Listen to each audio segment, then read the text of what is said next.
What a day we got lined up for you. Playoff rankings are out. We're going to talk about those here in just a minute. Couple of surprises. Not a big surprise in the top four. Top four was pretty obvious. After that, it got a little wonky. We're going to talk about that coming up in a few minutes. If you have not heard the remember the COVID year? Remember that? What was that like 10 years ago? We did the COVID year? Something like that. Ballpark it? Yeah. About 10 years ago, we did the COVID year. And when we did the COVID year a decade ago, it was very interesting because we did sports with no sports. And in the sports but no sports world, the only thing that really took off was The Last Dance, right? The Michael Jordan documentary, which was, of course, produced by Michael Jordan, which was fine. I mean, they got into some stuff. They got into some controversy. But remember, one of the big things that they got into that was very interesting was the rivalry with Isaiah. Remember that? Isaiah was going to be on the Dream Team. Isaiah claims Mike didn't want him on the Dream Team. Mike says that's not true. They had this off-the-court rivalry that was pretty gnarly. Well, Isaiah, for one reason or the next, decided that now was a good time to go ahead and reinvigorate that rivalry. And how did he do it? He called Michael Jordan an a-hole, loudly and publicly. Just leaned in to 23. It is a rivalry that is a couple of decades old. Actually, like 3 decades old now. It is a rivalry that is based in pretty much nothing more than ego at this point. And it is a rivalry, Lonzo, that for whatever reason, I'm into. Why am I so in? Why when I saw that Isaiah Thomas called MJ a bleep, was I like, give me more? Feed me more. Why am I so into a rivalry that largely played out when I was a child? Do you also enjoy the Jerry Springer, the Maury? I did when I was younger. I think we all had a Jerry Springer phase, I think, right? Did you not have a Jerry Springer phase? No, he's from Ohio. So, I mean, it's just. Yeah, wasn't he the mayor of Cleveland? Yeah, so he's from around there. And so you don't watch guys. Do Ohioans not take pride in having Jerry as their guy? Oh, there are some. There are trailer parks everywhere. Doesn't matter what state you're in. I will fully admit that one of my guilty pleasures for a long time was before it, and I'm sure it's always been to some degree a little bit scripted, yeah. But before it went full-on reality show scripted for a long time, I will absolutely acknowledge that there was a point in my life where Jerry Springer played a role. And maybe it's that same part of my lizard brain that makes me enjoy and lean into Isaiah v. Mike round 99. I was going to say Jerry Springer is basically professional wrestling, but lower. What do you mean lower? He was literally in professional wrestling. No. What I mean is, from what I understand, they would pay people backstage to fight the other person on the stage. And so how much would it take if you were on a show? Let's say you're on a show with another talk show host and they offered you money. How much money would it take for you to just at one point just blow up and start punching? So I don't know the answer to that, right? Because I'm at the point now where I believe that everything on is Jerry Springer still filming? You know what? I take that back. You tell me. I don't know. I take that back. I believe that it is because when Courtney and I went to Boston, New York, and Connecticut last year, we were going through Stamford, Connecticut. And I made a joke going into Stamford because we rode on the internet and we are on the interstate and we drove right past WWE headquarters, right? I actually saw the WWE headquarters. And as we passed it, I said something. I was like, there it is, Courtney. Connecticut is the height of American entertainment, right? Because there's WWE HQ. Remember that ridiculous, the ridiculous theatrical fight they had that ended on with Rey Mysterio getting thrown off the roof And then nothing ever came of that? Which he had to, I think it was Baron Corbin who threw him off, had to tell people that he didn't actually throw him off the roof because some people believe it was pretty good. So we drove by that building and I'm like, there it is, the height of American entertainment right Did you here see in any Stamford, DX paint up there somewhere? I did not. I Okay. looked. And then we got to downtown Stanford. Got to downtown. And as we got downtown, we drove past the theater where Jerry Springer was filming shows. Now, I don't know if that was like a residency or if Jerry Springer has always been filmed in Connecticut at that. I don't know, but it was plastered in for free tickets to the Jerry Springer show. Scan this QR code or whatever it was. All right. That's the only way I'm going to Jerry Springer, unless I'm getting paid to fight someone on the stage, is free tickets. So I haven't watched Jerry Springer in a long time. I do believe that it is still filming. Here's the thing with today's age, how things work is most of these beefs end up in a ring somewhere. So I'm down for Michael Jordan versus, I'm down for that. Michael Jordan versus anybody, but Isaiah Thomas and Michael Jordan, I want to see that fight. Don't you want to see that fight? That's why I'm asking. Like, yes, but why? These dudes are in their almost 60s, and they're still like, I got 1991 beef, son. Yeah, I don't want words though. I want physicality. I do, because they're both probably in decent shape, and I want to see them fight. I don't. It was I think it takes you back to your childhood, and that's why it brings you back to where you were when they were in their heyday. So them coming out and Isaiah coming out and saying stuff, just he's one of those guys who goes away for like 5 or 6 years and then comes back just because he needs attention. Even we haven't heard from Dennis Rodman in a while, and we're still hearing from Isaiah Thomas. Well, we have heard from Dennis Rodman every now and then. Yeah, but he's worried about world peace. Yeah, he's out there trying to save us from nuclear annihilation. The only thing that stands between us and the apocalypse is, of course, Dennis Rodman. I'd read that comic book. When we enter the next stage of human evolution, when we get to the point that we as a society live in the great utopia where there is no war, no aggression, where everyone is well fed and disease has been eradicated from the planet as a whole, we will all look back and go, thanks, Dennis. Yeah, but we're living in the age of Dennis Rodman. I can marry myself. Look at me. I can do all that. I mean, that's where we are, aren't we? No, Dennis Rodman wants world peace. Because he's went beyond. He brought everybody to this place, and now he's going to the next. He's ascending. World peace. All right. He got us our individual peace. Now we want world peace, and Dennis Rodman is the guy to get us there.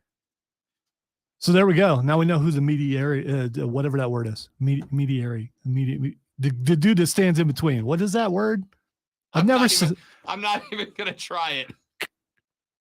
But you're the intellectual in the room. You know the word I'm trying to say.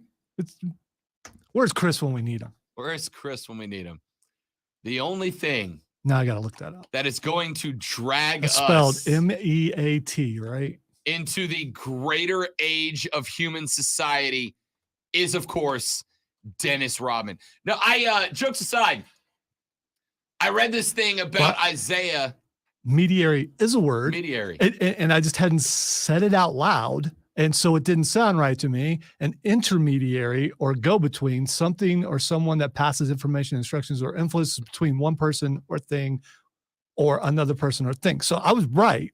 You gave me a look that made me doubt myself. Well, it was because it was like the word was kicking you in the mouth. Like you were trying to get the word out. It was kicking and screaming to not do that. I get it. It happens to me all the time. You literally listen to my radio show every day. You know it happens to me. I just understand the struggle. All right. So why am I so in on this Isaiah Thomas, Michael Jordan? Lonzo says it's because he suspects that it is a way to hang on to my childhood. And that's my thought, right? Like that was and again, when Mike and Isaiah were feuding, Rob Brown was like 6, 7, 8, and 9. But even at 6, 7, 8, 9, tuned into the NBA, or as I was a basketball kid growing up, like that was a big chunk of it. I spent an unusual time yesterday on YouTube watching best of videos from the 1980s. You go back to your, because it makes you feel a certain way. And you remember when Jordan was big and Isaiah was big and all that kind of stuff. It was, I think it was Chris Rock. I was listening to a Chris Rock set once. And Chris Rock was going around the room and he was like asking people their favorite kind of music, right? It's like, what's your favorite? But you got a guy over here that says classic rock, and a guy over here that says R&B, and a guy that over here that says, jazz or whatever. And he goes, I got a theory here. And I actually really liked his theory. And his theory was that your favorite music is the music that you were listening to when you started having intimate relations with the other sex, right? That's for not everybody, obviously, but for a lot of people, your favorite music is the music that you were listening to when you started interacting with women or men or whatever your thing is, right? And that is because at that point, that is what a lot, not everybody, but it's a generalization. That is when a lot of people feel like that's their glory days. They're in their prime, right? You feel attractive, you feel young, you feel vigorous, like you're getting attention from the opposite sex. You feel like you are in the prime of your life. Like, this is the best it's going to be for me. And so all the things that surround you at that point are part of that memory. So if you were listening to classic rock, that's the memory that's the music that will be tied to the memory of your glory days. Bam, bam, bam. If you were listening to R&B or hip hop or whatever, when you were having that phase of your life, that's what sticks to you. And I think there is something to that in every aspect. For me, the highlight of my life as a basketball fan was obviously the early 90s, right? I had Jordan and the Bulls. I had the end of the Bad Boys and the Knicks, right? I had a point in time where basketball really kind of opened up and evolved into what the NBA was evolving towards. And I had a few of the greatest, Patrick Ewing at that point in time, right? I had some of the great rivalries in the NBA. And so all those players that are ingrained in the early to mid 90s portion of the NBA, which was my favorite era of the NBA, stick with me. Yeah, I'm still a LeBron guy. I'm still, I still recognize the greatness of the players in the league today. I recognize how much LeBron could absolutely go to the 90s and score 30 a game, right? Steph Curry would go to the NBA and average 35 in the early 90s, right? So, no, Steph Curry would have got the mess beat out of him. No, I wouldn't have. Yeah, I hear that all the time. He would. I'm telling you, right? You think John Stockton could have guarded Steph Curry? No, I think John Stockton would have punched Steph Curry right in the face. That's what I think. No, we're talking about John Stockton here. I saw a TikTok. No. I was thinking of somebody else. No, yeah, John Stockton. No, I was thinking of arguably the best point guard of that era. I'm thinking Knicks. It starts. Hell, you're probably thinking of Isaiah Thomas. No. It was a dude on the Knicks. Played with why am I can't shorter black dude. I cannot remember his name, but he's always getting in fights. I thought it was Starks. It's not coming to me. John Starks. Yeah, Starks. That's what I just said. Maybe. I mean, there would have been some cats. When you said Knicks, that's the first guy I think of, because that guy always wanted to fight, and he would have punched Steph Curry right in his binky. It would have been fused in his head. Talking basketball with older basketball fans can be frustrating. And I want to talk about this later because here's a sentence I've never said on the air before, a hilarious TikTok about it yesterday with this cat who's like, it's tough to talk basketball with old heads. Like, it's the only sport where old heads are like, no, it was just better and it's not better now. It's worse now. I get the argument, but you can't make that argument for football because anybody in football now could probably go back and destroy everybody in football, 10, 15 years ago. But basketball, but LeBron is different. You were talking about Steph Curry. I would put Steph Curry physically can't handle it now when he's manhandled. Allen Iverson was in the league. Yeah, Steph's bigger and thicker than AI was. You mentioned Steph Curry with his attitude. I should have picked anybody but everything. Steph. You're doing this because you hate Steph. I don't hate anyone. I do dislike him a great deal because, put the binky away. And don't throw it in the crowd when you get upset. Just put it away. Fine, let's pick another point guard. Luka Doncic would have cooked the 90s NBA. Would have cooked the 90s NBA. They wouldn't know what the hell to do with Luka. Trae Young would have cooked the 90s NBA. It just depends on how SAWFT these guys are. That's why you can't put LeBron. Luka ain't soft. It depends on how tough they are because they're going to take a beating. I think that Jordan struggled for a little bit against Detroit also because he was taking a beating because Detroit beat everybody. All right. So I want to come back to this later on. I do, because I love this conversation. I do. I love this conversation, and we'll come back to it later. But going back to where we started, I think that because the early 90s, mid 90s NBA was so formative to Rob Brown, the basketball fan, that's my favorite era of basketball. I love where today is, but that's my favorite era of basketball. Not that it's better, it's just my favorite. And obviously Isaiah V. Mike was a big part of that. So the fact that these two are still chirping 30 some odd years later kind of catapults me back to the early 90s when I was watching those two get after it at that point in time, right?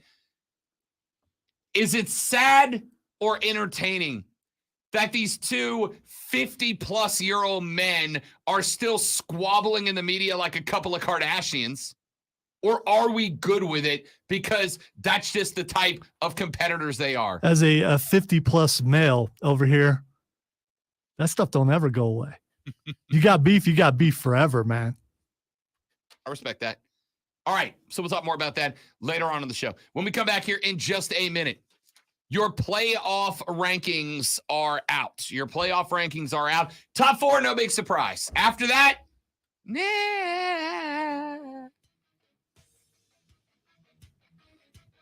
I regret making that sound. That was supposed to be my confused sound, like my it's a little confusing sound.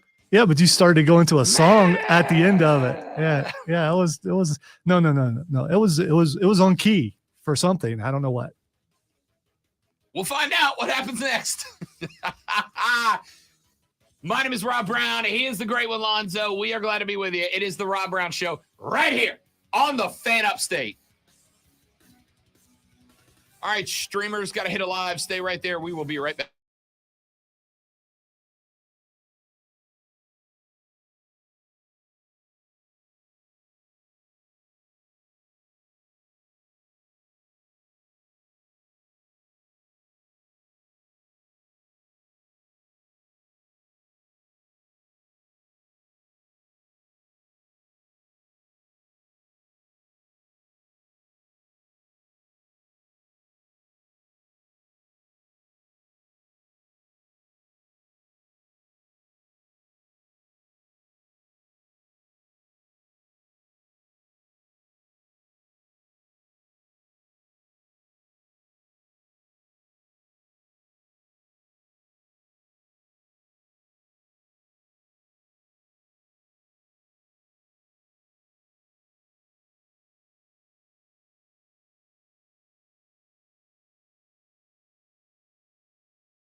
Apologies for Rob. It'll take him a little while to recover from being jump scared. He doesn't like that. Chris didn't even try to jump scare him, but he kind of did. So, I mean, you know.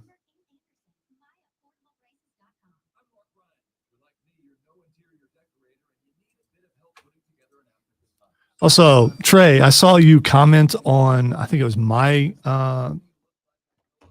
Facebook feed. It won't show up on the thing, so you have to do it on the fan in order for it to show up on the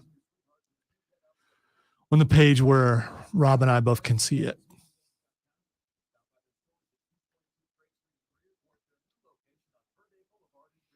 So many locations, the personal pages, the comments don't show up on. It has to do with permissions, I think.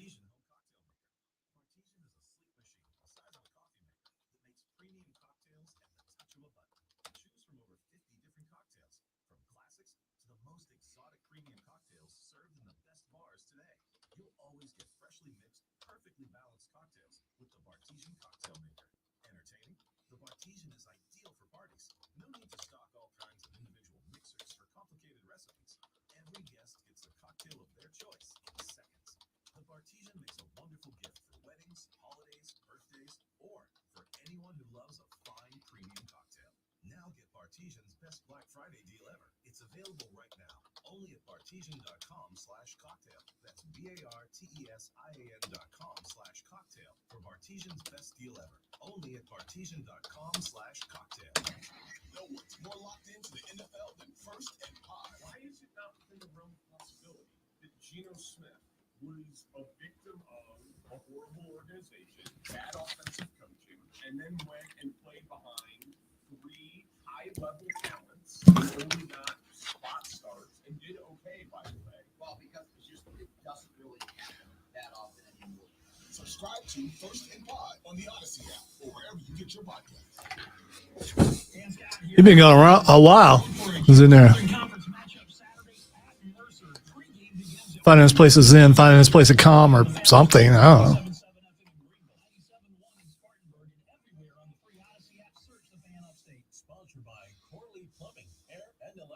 Good. I was worried I'd have to go look. So Host the show? no, go look. I mean, no, I'm more. I mean, Oh, I you could. don't want to go in there right No, I could do that part. No, I was more concerned about your well-being.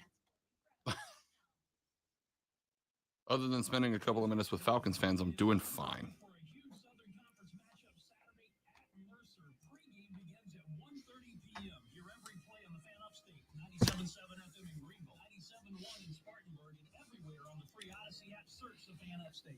Listen on the Odyssey app. Search the Fan Upstate.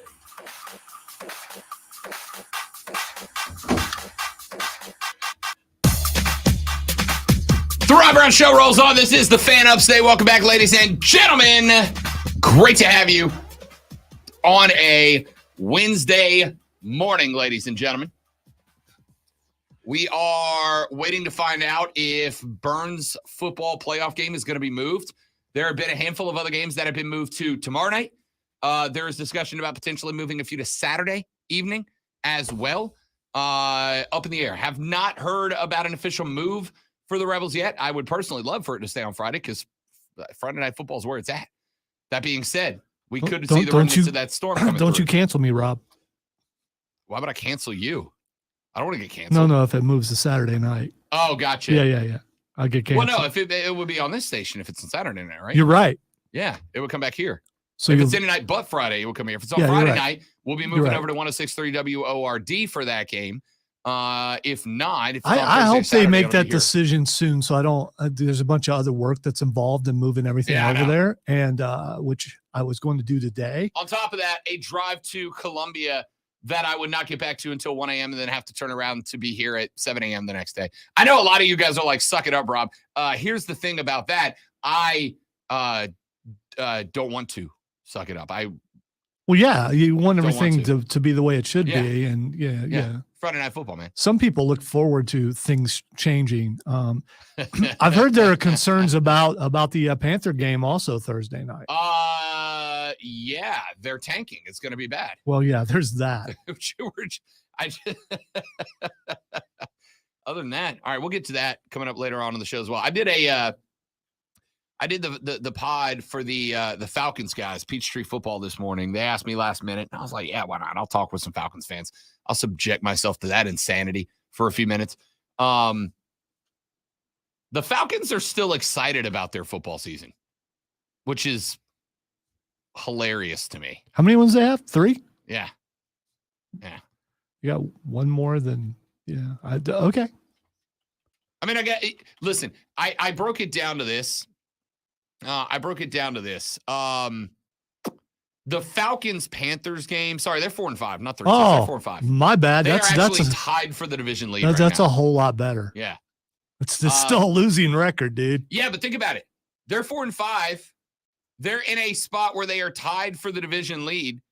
The Buccaneers get the Seahawks on Saturday or on Sunday, which is a game they very well could lose, right? And they get the Panthers, a team that is very clearly in tank mode engaged. But The NFC South could be led by the Atlanta Falcons Sunday night. Yeah, but Atlanta gets the Panthers, who they had to beat in overtime with a 4th-string quarterback. You get that same 4th-string quarterback. Who's worse now, by the way? Yeah. We'll be talking about that on Views from Mint Street later. Yes, we to an angry degree.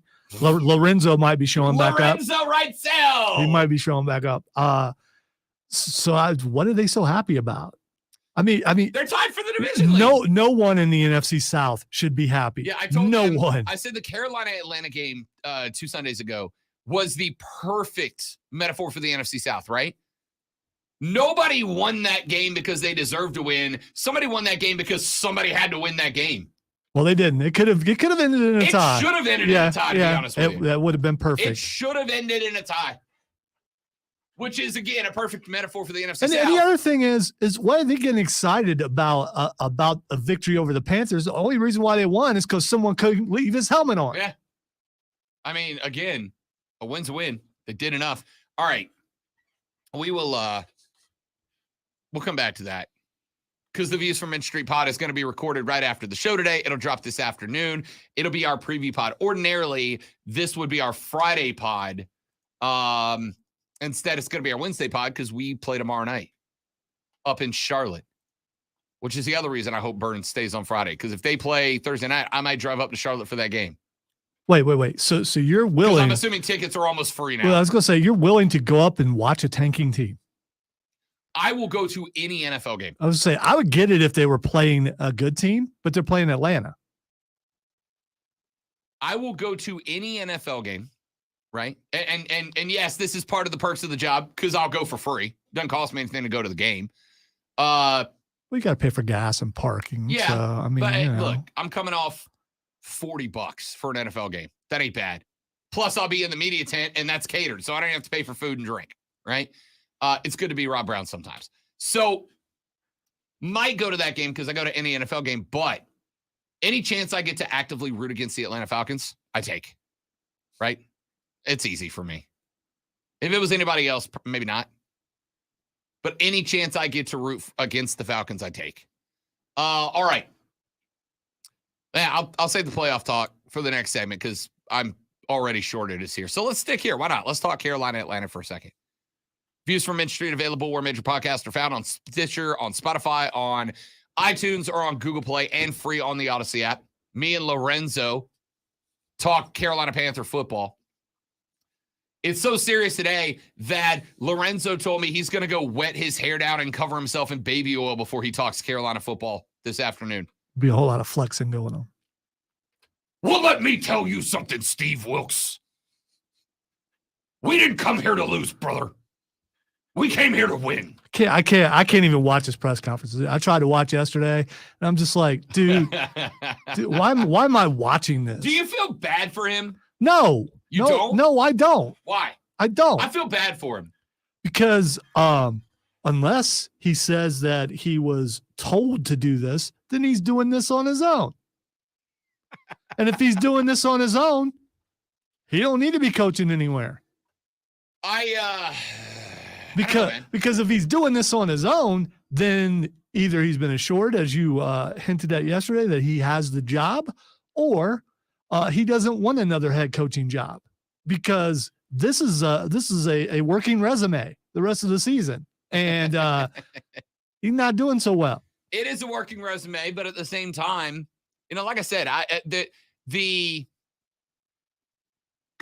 you know what, Chris, you are welcome to come back, but bring me your aluminum foil hat back. Because I'm going conspiracy theory here, okay? Conspiracy theory is Fitterer and Tepper went to Wilks and said, yo, you got the leg up for this gig, right?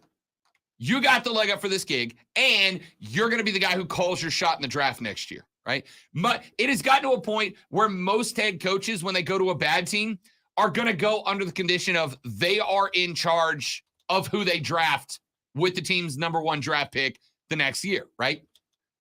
So my working active conspiracy theory, a theory for which I have zero reason to believe, but I'm working under Occam's razor of it's the least outrageous theory I can come up with, is that the Panthers like Steve Wilks. The Panthers gave the old wink, wink, nudge, nudge that Steve Wilks is first in line for this gig as a full-timer and not an interim. And Steve Wilks gets the crack at who he drafts with the Panthers' first-round draft pick next year, and therefore is willing to start P.J. Walker. Because there's zero other reasons to do so. Does anybody listening anywhere at all have the ability to BS me into believing that there's a good reason to start PJ this weekend? I got none, right? As I said on the Peachtree Football podcast this morning, PJ is a Carolina Panther because he's a cheap backup quarterback option, and he was a Matt Rule guy. And Matt liked keeping his guys on the roster, right? It's why Robbie was there. It's why PJ is there. It's why a handful of guys have been on that roster. A lot of Temple guys, a lot of Baylor guys, because Matt Rule liked having his guys. He trusted them, right? Outside of Matt Rule, give me a reason PJ Walker is a starting quarterback this Thursday evening when the Panthers host the Falcons. The only good reason to start him is let's let Atlanta dig ourselves a hole, then we'll put in Baker. But as I pointed out yesterday, and I've said this a number of times on the show, Zoe, I feel really good about a hypothesis, about a theory that I put forward on the air when either Skip Bayless, Stephen A. Smith, or Mark Ryan agree with me without being consulted first. If I agree with Skip, Steve, or Mark, then I go, there's obviously some weight to that, because if we both came to the same conclusion when we disagree on damn near everything else that we talk about, there's obviously some meat next to them potatoes. And yesterday, Skip, in a clip that you should not go watch because he doesn't need to get any more attention than he already has. Skip was like, look, if Baker plays, and this is a good point out, if Baker plays X amount of snaps on the offensive side of the football this year, then the draft pick that the Carolina Panthers sent to the Cleveland Browns to get him elevates by a round, right? It goes 4th to 3rd. It's either 5th to 4th to 4th to 3rd. I should have written it down. I didn't. Either way, it elevates. And they're on the hook for more money, and Cleveland's on the hook for less, right? So by playing Baker Mayfield, you're effectively costing yourself 1 round's worth of draft pick and a whole bunch of money for what? For what? To go out there and win 2 or 3 more football games and to elevate the draft pick that you sent to Cleveland by a round and to bring down your first round draft pick. All right, then stop lying and saying, "Oh, we're trying to win." Just quit saying that. Just quit saying that. Yeah, you can. The NFL has rules rules against it. I don't want a guy who's standing up there lying to me constantly to be my coach next season. Yeah, but he's a guy who can't tell you the truth. Like by the letter of the NFL rules, can't tell you. You know the what truth. you can do? You can quit saying we're trying to win. You can just omit No, that he part. can't. If you say we are trying to no. win, the NFL You will did- literally You, take did, draft you picks from didn't. you. You didn't hear what I said.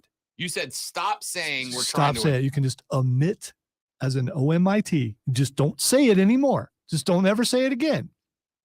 You can get around a press conference without saying anything. All you gotta do is say we're going to trust the process. He's already done that. He really did. He really did. say You trust the do that. process. You do that. You solve everything. Everyone knows what you're saying, but you're not saying it anymore. So stop lying to me. That's all I'm saying. I mean, I get it. I also don't care. Like, yeah, he's lying to me. And like, what's new? Oh, I do care. I do care that you're sitting up there. Everyone in positions of authority lie. Quit acting like you're being sincere. Quit acting like you're trying. Just do the Belichick and trust the process and move on. You know what he should say? You know what he should get up on the podium and say when they go, Steve, why are you running the team like this? He should look them dead in the face and go, I don't know how to make sausage. That's it. That should be the line. He should just steal Jim Irsay's line and repeatedly say, I don't know how to make sausage. All right, let's take a break. When we come back here in just a minute from right now, let's get into these playoff rankings. Because they are interesting, to say the least. I'm Rob Brown. He's the great one. You're listening to The Rob Brown Show right here on the Fan Upstate.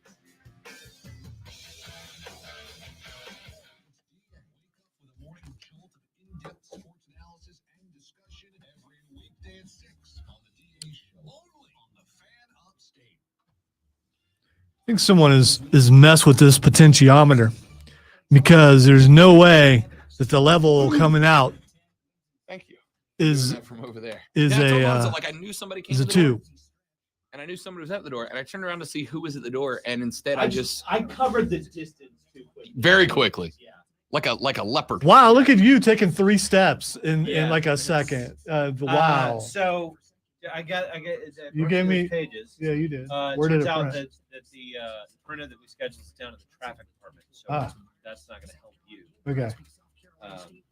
So I've got the correct information. And I've got a few minutes. Yeah, that's why I've been watching the stream. I was sitting there screaming, intermediary. Yeah, but mediary It's like- works. It was no, mediary you're, works and too. you were, But because I think I had intermediary uncertainty. is the more Yeah. apt word, No. but You're right, but I everything I said was right. He just gave me a look, and I'm like, Yeah. oh, crap, did I say that wrong? well, Rob gives people looks. Yeah, and it How's just- the non-carbonated beverage? Terrible, and I hate it. Okay. I despise it. It's grown to be so much worse than I thought it was going to be, right? Because in my head, when I said no carbonated beverages from a week, literally my brain was like beer, right? Like no beer for 2 weeks or a week or 2 weeks, which is a big part of my life, right? Like last Right. night, even last night, Courtney and I were having date night last night. Yeah. And we were trying to pick a new restaurant to go to. Like we try to go to new places for date night. And I have never been to the Trap Door downtown. Oh, it's fantastic. I've heard it's amazing. It is. Except for it's a Belgian themed Yeah. restaurant. What do the Belgians do as good as anybody else? Beer. Yeah. Nick Waffles, I would duh. have gone to a Belgian restaurant with a wall of Belgian beers and not been able to have one. Fair enough. I was. I mean, enraged. go. A couple weeks from now. I will go in when I can December. have beer. Exactly. And whatever you order, because Yeah. but a ton of the stuff on their menu is great. Do the thing. I'm doing the thing. I'm doing the thing. Get whatever you order. Get the creamed Brussels sprouts as a side. Trust me. Creamed Brussels sprouts. Yep.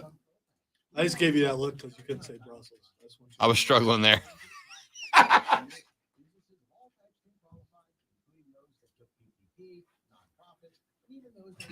Okay, so this is newsroom. You know, though the funny thing to say, Kevin, would be Shemp, but that's Mo right there. That's Mo for sure. That's Mo. I obviously am Curly. That means, is Rob Shemp? Is he Curly Joe? Who's the? Or is he Larry?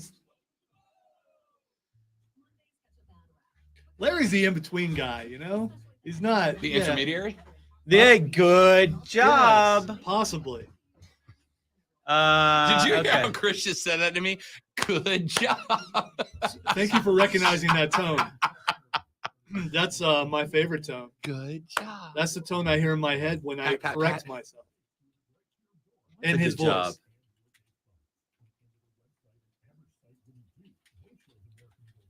There we go. And manage, and we're gonna print the test page. Yeah, I think we're gonna go with Larry. I think Rob is Larry. Okay. That should be newsroom. In fact, I want to hang on a second. Properties. Approximately a minute. That's plenty of time. You've got this.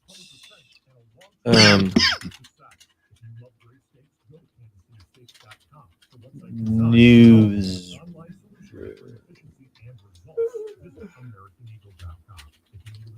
Website, call the team at AmericanEagle.com at 877-WebNow1. That's 877-WebNow1. For all your How'd you enjoy that meeting yesterday, Rob? Yeah. So much work I didn't get done because of that. To the point where I had to leave at one. I had to go help. Yeah. I had to go help Tim and Charlie. So I had to leave. I absolutely turned on Parks and Rec. Uh-oh, it froze. Oh, no, never mind. It's delayed. You just weren't moving. Never mind. You just weren't moving. Sometimes I think it freezes and I look up and it's just because I just was in the same position for like 10 minutes. Right. It's because I don't move my mic. Two.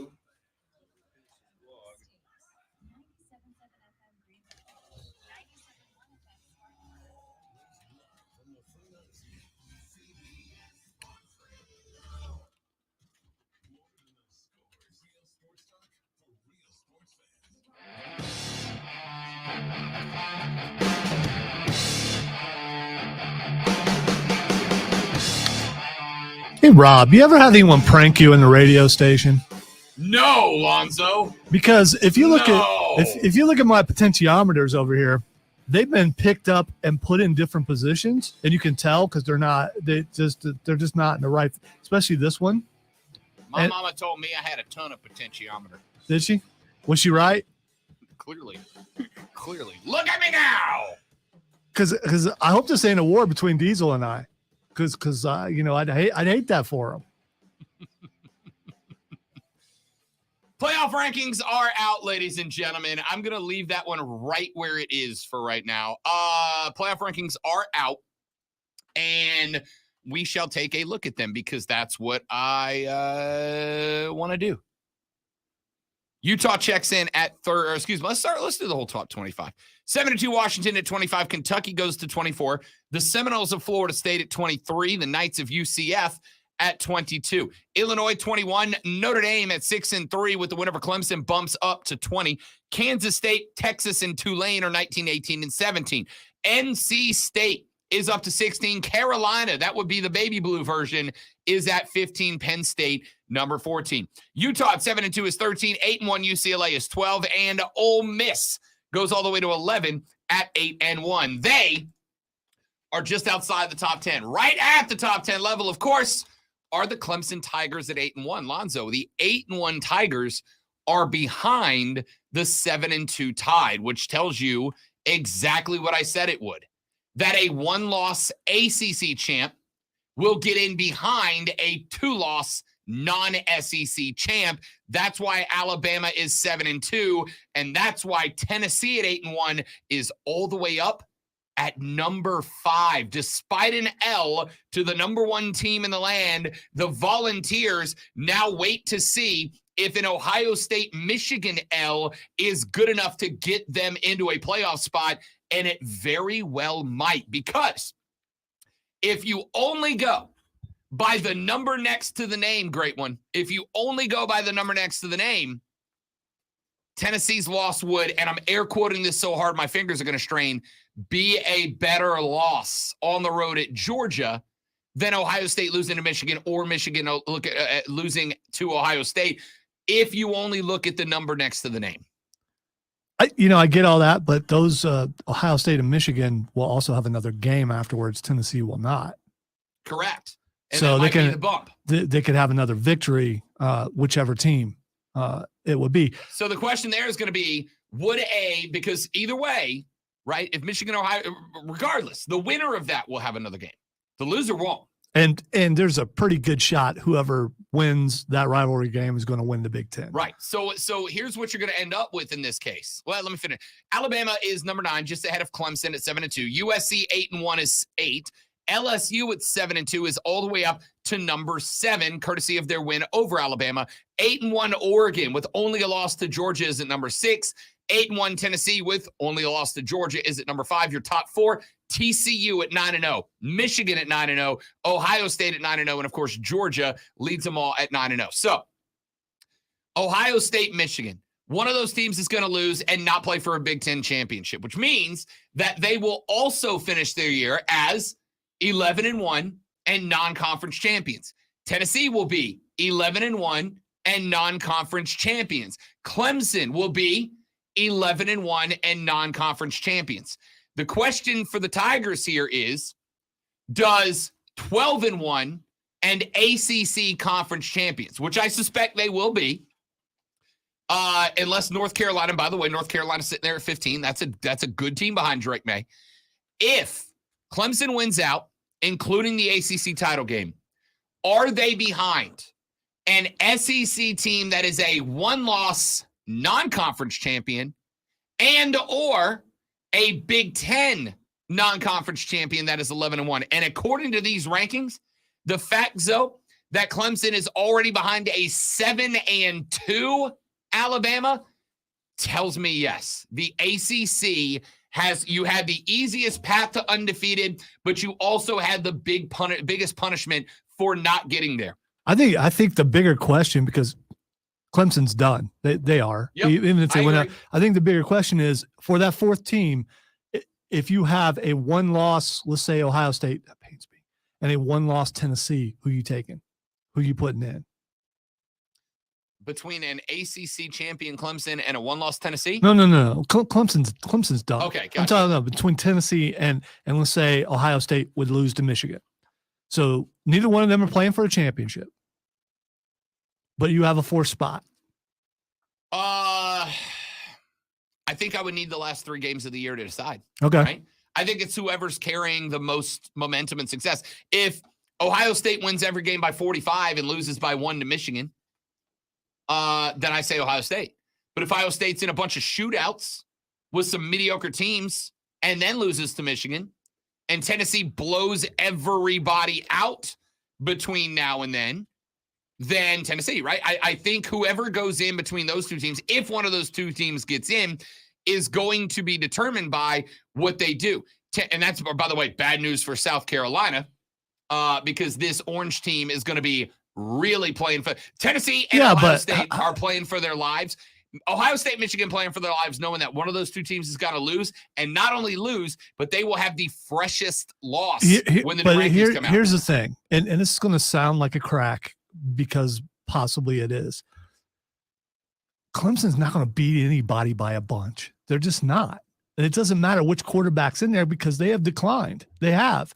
And we're going to see what kind of – this is another one of those seasons where Dabo really has to coach and really has to hype them up, because if the players feel entitled the way the fans do, then their season's over because they feel like it was national championship or nothing. So they'll play, and they should win the ACC, but I don't think they're going to blow anybody out, and that includes South Carolina. Do I think they'll beat them? Yeah, we picked Clemson. I'm saying we because we have picked Clemson to win every single game and will continue to do so. But I don't think they're going to blow anybody out. I don't think they can do it. Here's the thing. I don't think their defense could play well enough to stop anybody to make it look like it's a blowout. Here's the thing. It doesn't matter if they do, right? It doesn't matter. The committee has just showed you with these but rankings. and what I'm saying is, you said South Carolina should look out. Why? Tennessee, not Clemson. Oh, okay. Clemson's irrelevant. Okay. Yeah. All right. South Carolina is going to have a Tennessee that understands that style points are now their ticket to the dance, right? If they want another crack at Georgia, style points are their ticket. And here's why. The committee now also knows that just because one team lost in SEC play in the regular season or conference championship doesn't mean that they can't still win the dance. Georgia, Alabama, right? We already saw that. Bama gets the better of Georgia in the SEC title game. Everybody showed up. I picked Alabama in that national championship, and the Georgia Bulldogs dogged them in the title game, right? So we now know that, and the committee is going to play by, I suspect, to some degree, though they'll say they don't. The understanding that because you lost in regular season play doesn't mean you can't beat the same team in the playoffs in the Natty, right? So Tennessee understands that style points are their friend. Whoever loses between Ohio State and Michigan, Tennessee has to look better than them between now and Thanksgiving if they want a chance. Who stands between them and that spot? Missouri, South Carolina, and Vandy. They better beat Mizzou by 40, Vandy by 50, and they're damn sure going to try to do the same thing against South Carolina. Playoff rankings are out. What's your reaction? We got a bunch of texts coming into the Preferred Home Services text line, 71307. Start your text with FAN, F-A-N. We'll take a look at some of those texts when we come back on the Rob Brown Show and the Fan Upstate.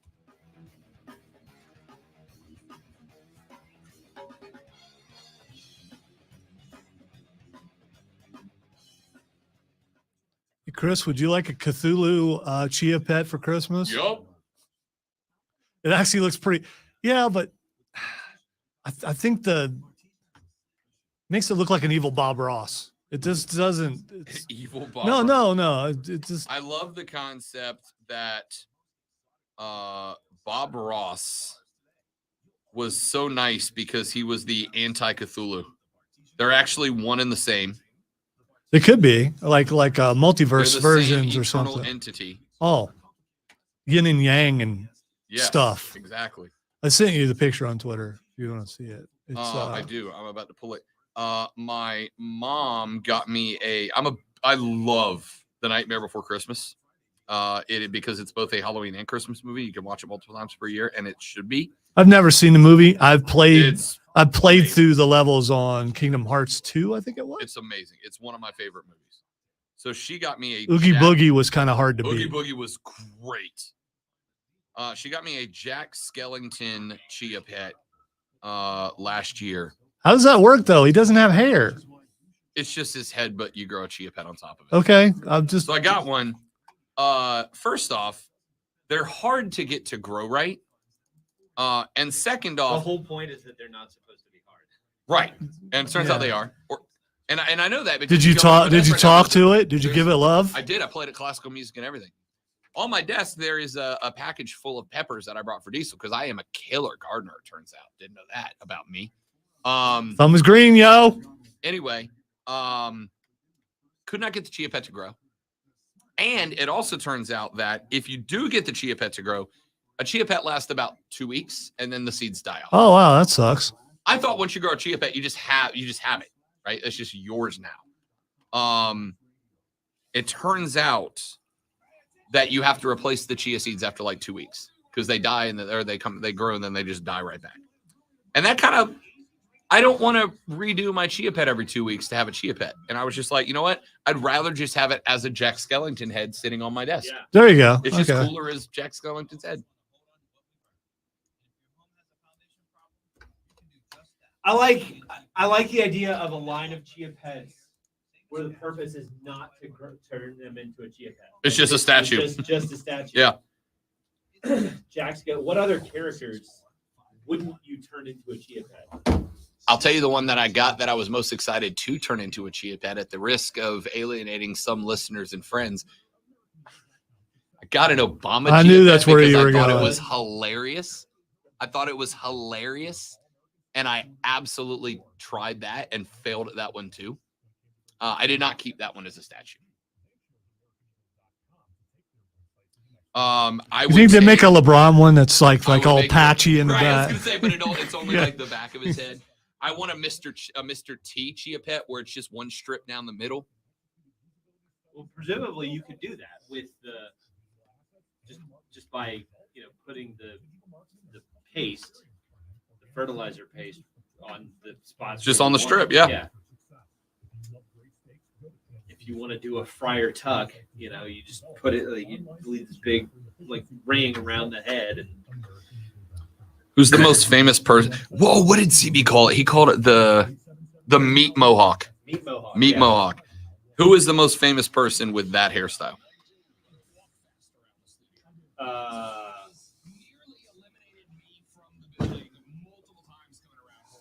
I don't know, See honestly. his face.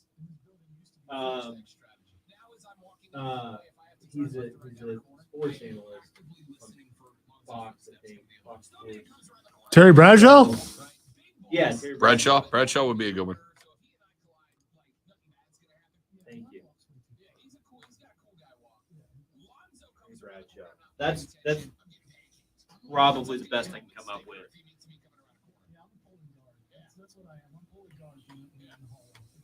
Lonzo's getting a decoration for the hat. If I see, I'm going to say hi. If you don't want to have a conversation, I pick up on the social clues. Lonzo walks like if he doesn't get from A to B, the building might explode. If hallway stickers were a thing, I'd be on my fifth helmet. Same great show, new time. Now 19 noon only on the Fan, Upstate.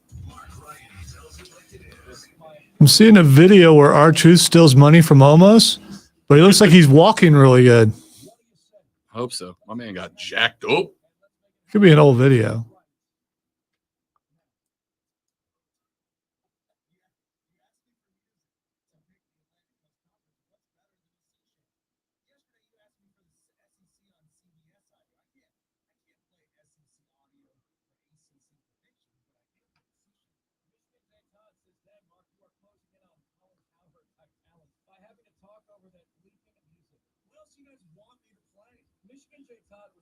This doesn't work as a promo because you're not using that music. So it just.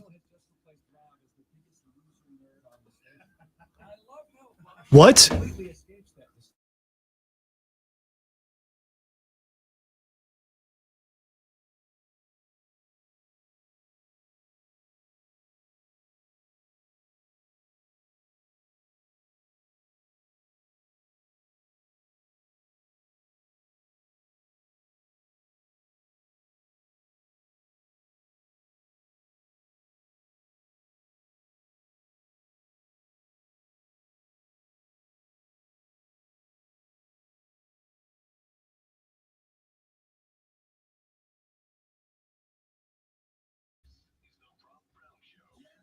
What's a loser nerd?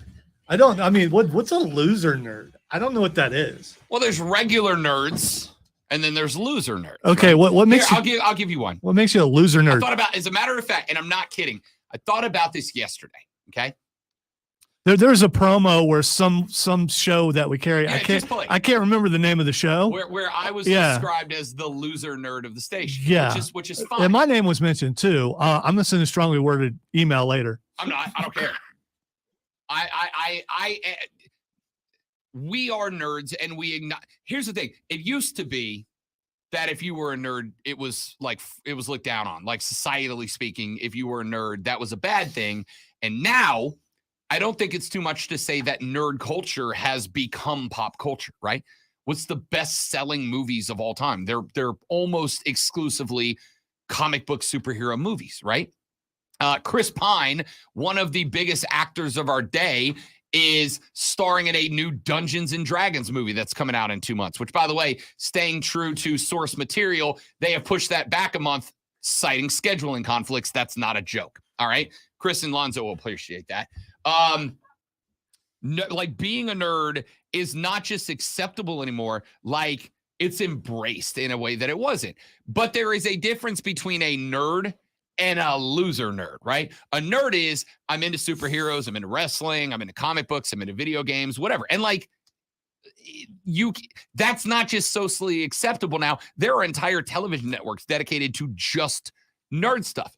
But there is a line, and that line is when it becomes the only thing about you, right? When it's the only thing you've got, when you are incapable of having a discussion about real life outside of comic books, wrestling, video games, whatever, that's when you take it too far. And that's when you tread back into the old school loser nerd territory. And I say that because, as Lonzo and I have expressed, and as you guys know, I am a wrestling fan. Lonzo's a wrestling fan. We like wrestling. the other day, I was skimming around YouTube because that's my comfort food, right? It's just like, let's see what other people on YouTube have to say about things. And I came across a dude who was talking about wrestling. And he was like, yeah, I like, it's what I do. It's just all I do. It's just it. And I'm like, this guy's incapable of having a regular human interaction that does not involve wrestling. And it's like, that's too far. You've gone too far. You have now taken a hobby. And by the way, this isn't just like nerd stuff. Anybody can do this. When politics or religion, when any one thing becomes the only thing that is your identity, You mean like you go too far. You mean like, say, if you only talk about Clemson? Right. If you only talk about If Clemson, that's all you got. then you're a Clemson loser.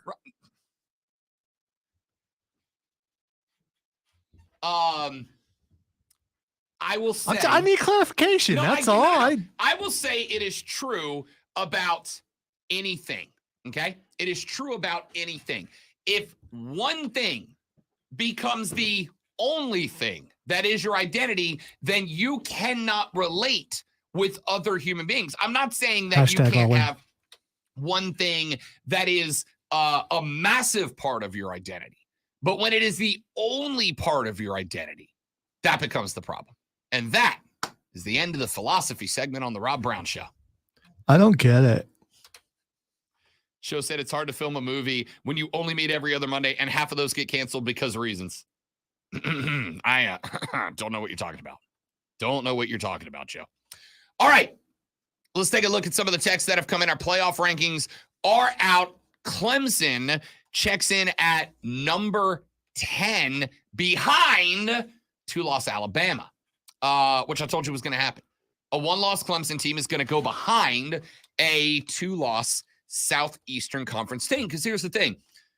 I am happy to almost always be the guy that goes, hey, the SEC beats up on itself, sure. But, like, doesn't that kind of take away our ability to get a good measure of how good they are compared to other conferences, right? This is why I give a standing ovation to teams that have the rocks to schedule out-of-conference games against good competition, right? When one of the things I've always given Nick Saban props for is that more often than not, Alabama schedules, usually early in the season, an early season contest against a good team. So you get a feel for what they are. Granted, these things happen years in advance, but Florida opening with Utah. I respect that. Georgia and Oregon opening up against each other. I respect that. I appreciate that because it gives us the measuring stick by which we can say, okay, is the SEC really that much better than these other teams? Georgia at 9-0, Ohio State at 9-0, Michigan at 9-0, and TCU at 9-0, undefeated and beat who's in front of them. I will tell you right now, if TCU loses a football game, if TCU drops one of their final games, and they've got what? They've got Texas this weekend, Texas, Baylor, and Iowa State. If TCU drops one of those three games, they're going to fall back, I would argue, probably ahead of Clemson. Why? Because TCU is going to end the year having played 5 ranked teams. Now, granted, some of those teams ended up being not that good. You could say the same for some of the teams that Clemson has played. Oh, yeah, absolutely. And that hurts Clemson, right? Oklahoma becoming a bleep show hurts TCU.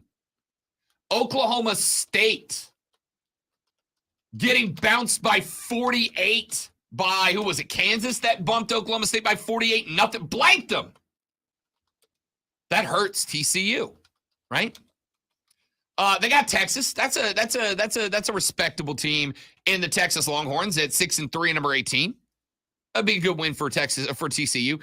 TCU, because of where they are, will drop back to around where Clemson is with a loss. Why didn't Tennessee drop back to where Clemson was with the same amount of losses? Because I hate to do this. It sounds cliche. It's tired. It's overrated. I hate it because strength of schedule. That's it. I thought you were going to say it just means more. I mean, it does if you ask them. The loss to Georgia just means more, right? That's it. That's the whole reason. The whole reason. So TCU finds themselves in a spot. Tennessee lost the game. They dropped back 3 spots to number 5. First team outside of the playoffs. Oregon lost the game to Georgia. They are right there with Tennessee at number 6.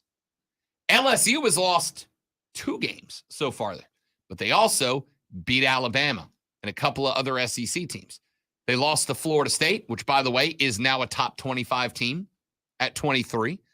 LSU also lost to Tennessee, which is, at the time, a top 2 team, actually number 1 team when the playoff rankings came out, but a top 4 team, and now number 5 in the country. It's not a bad couple of losses for LSU. They get some credit for that. Alabama lost to Clemson lost to a. By the way, that win for Notre Dame helped them as much as it hurt Clemson, right? On one hand, that's a ranked Notre Dame team. That's a 6-3 Notre Dame team. That's a top 20 Notre Dame team now. But so it's also a Notre Dame team that lost to Marshall at home, right?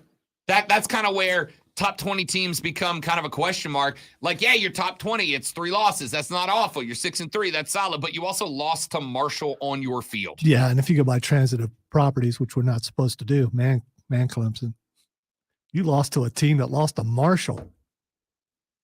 We are Marshall.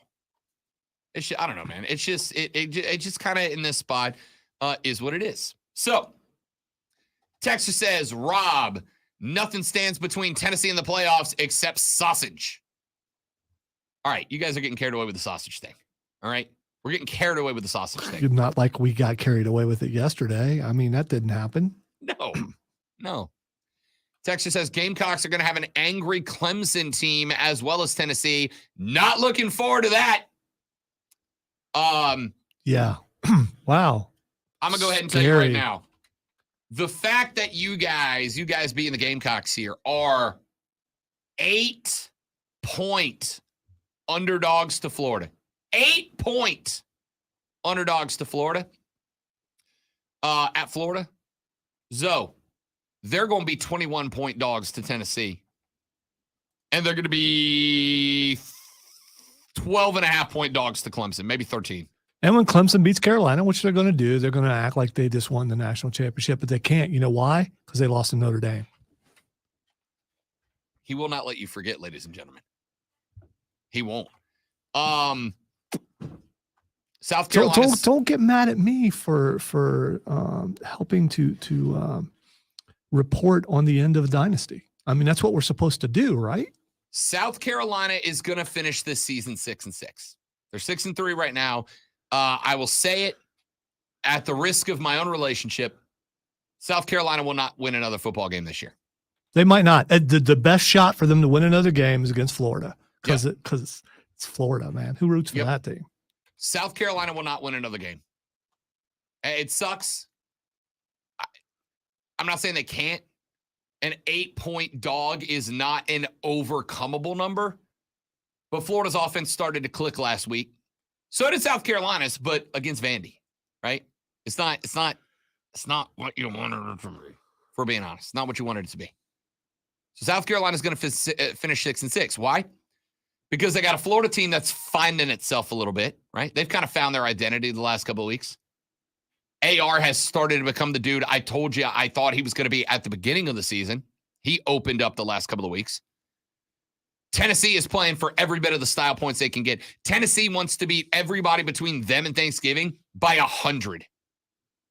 South Carolina, unfortunately, catches them at a point in time where style points matter because Michigan, Ohio State, one of those teams has got to lose, but it does not guarantee that they fall back behind Tennessee. It's likely, but not definite. The only way to make sure that happens is if Tennessee goes out and beats everybody by 50. South Carolina's in that rank. And then Clemson. Clemson has nothing left to play for except an ACC championship, right? Clemson is done as far as the playoffs go. I'm sorry. Like yesterday, as a matter of fact, last night, the lady and I went out on date night. We went out to a restaurant in Greer. I like Greer. You been to downtown Greer? Downtown Greer is nice. Shout out to my folks in downtown Greer. I like it. That's the second time we've gone out to dinner in Greer. It's a nice little town. It's a good little getaway. Anyway, we went out to Greer last night. Shout out to Greer. By the way, I'm not saying anything because I don't want to interrupt, but he's right. Greer's I nice. don't want people to think that I don't like Greer. I just, Lonzo's doing his best not to interrupt me. yeah, and I just Yeah. don't really go anywhere anymore. So I mean, Greer's a nice little downtown. I like it a lot. yeah, for me though, Greer is like an hour away. So Yeah, it's yeah, like 20 minutes, 25 minutes from the house, but it's worth the drive. And it is so nice. I will use this adjective about it, an adjective I don't use often or lightly, Lonzo. Their downtown is cute. It's a cute little downtown. I know, I don't ever say that, but it's a cute little downtown. Anyway, went out to dinner last night in Greer. And the lady friend and I were having our conversation, you know, telling each other how amazing we both are, et cetera, et cetera. And on the television over the bar, we were at a table next to the bar, television over the bar, they put on the playoff show, right? And they get to the top 10. Drumroll please. Number 10, Clemson Tigers. And there's two dudes at the bar. Obviously Clemson fans, right? Two dudes at the bar, obviously Clemson fans. And one of them goes, okay, number 10, we can still get in, right?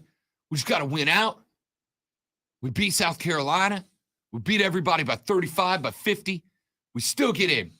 And I like when people come up and talk to me, but I don't like interject myself in other people's sports conversations unless we're like at an event, right? If we're at a hockey game and somebody says that, I'll be like, hey, I'm Rob Brown. I host the show. Listen to me, right? Because that's marketing.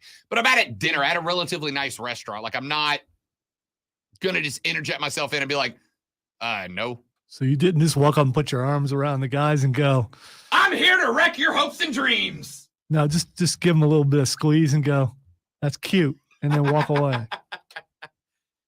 No, I did not do that, and I did not want to do that. But I'm sitting there at the table, and I'm listening to this, and it's kind of one of those spots. Man, I hope she's not listening right now, but it's kind of one of those spots where I'm like having this conversation with the lady friend.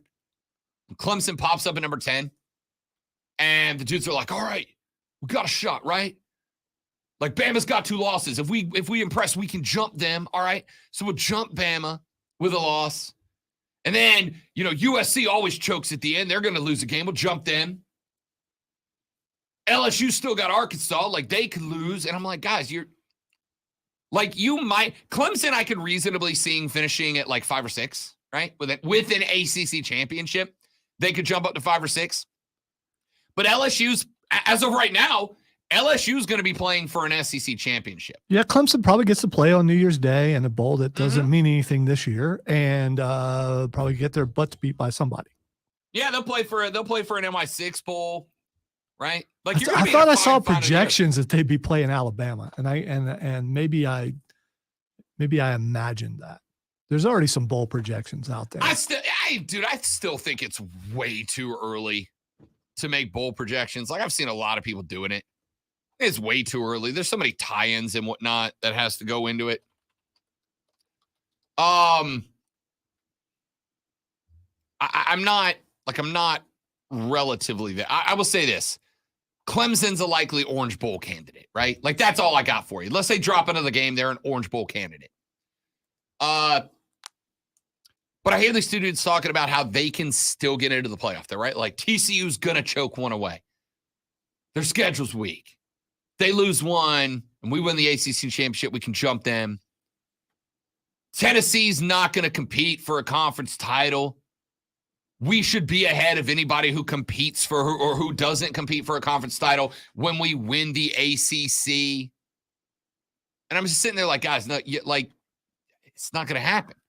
Yeah, but that's the cool part of, and maybe the bad part about fandom. I mean, I get it. That's why I didn't say anything. Yeah, you try to find ways that they're not out of the realm of possibility. They're just the percentage level is very, very low. But still, you're sitting with your buddy and you're feeling bad because your team just lost. You're going to find a way to get your team back where it needs to be, even though it's not very realistic. And you did say they were sitting at the bar, so that might have helped. Yeah. I mean, if you're a fan, you're a fan. You're going to fan out hard, right? You're going to fan out hard. If you're not a fan, like me in this case, where I'm just an impartial analyst. Or if you're a biased anti-fan of a certain school, you're going to gleefully point out how there's no chance. You guys you're done. It's over. It was a good run.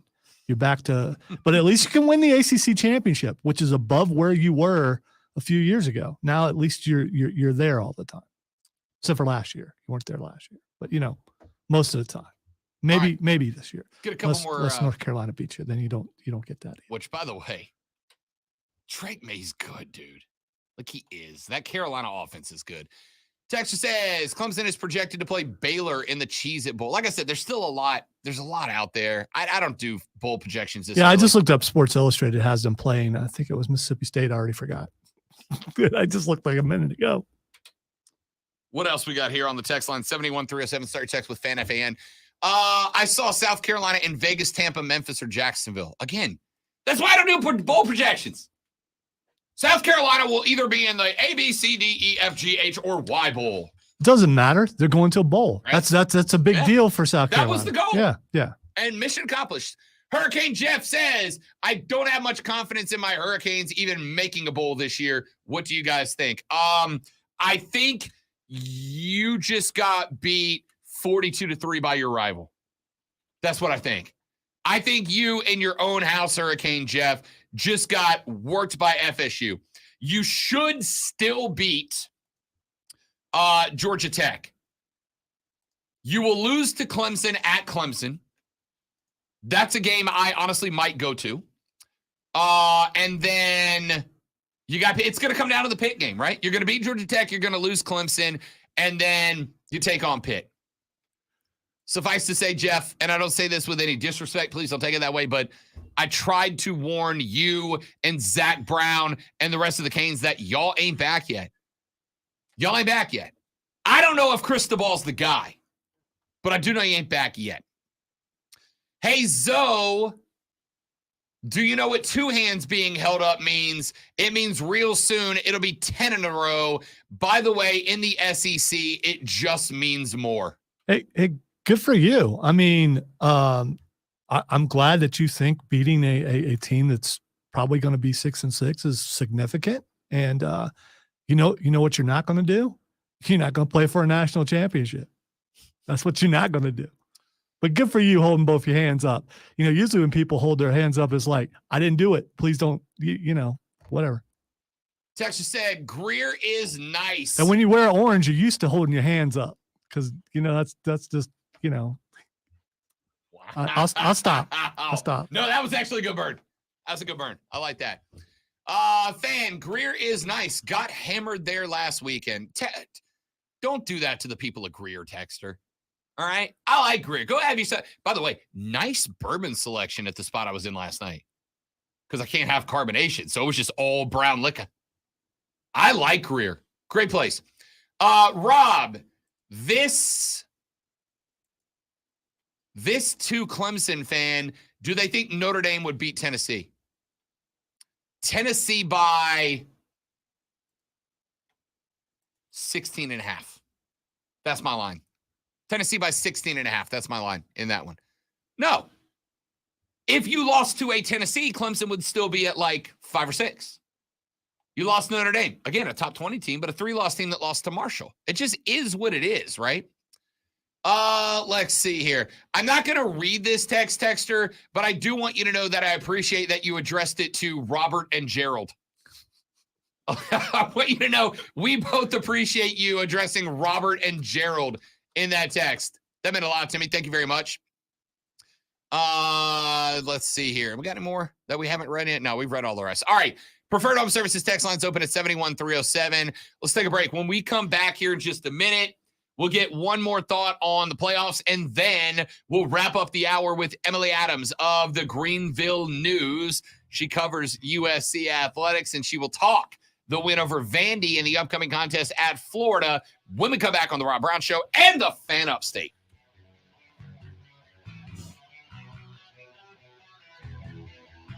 All right, stream. We'll be right back. Don't go nowhere.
touchdown of the first half for Joe Mixon. Carolina did outscore Cincinnati 21-7 in the second half.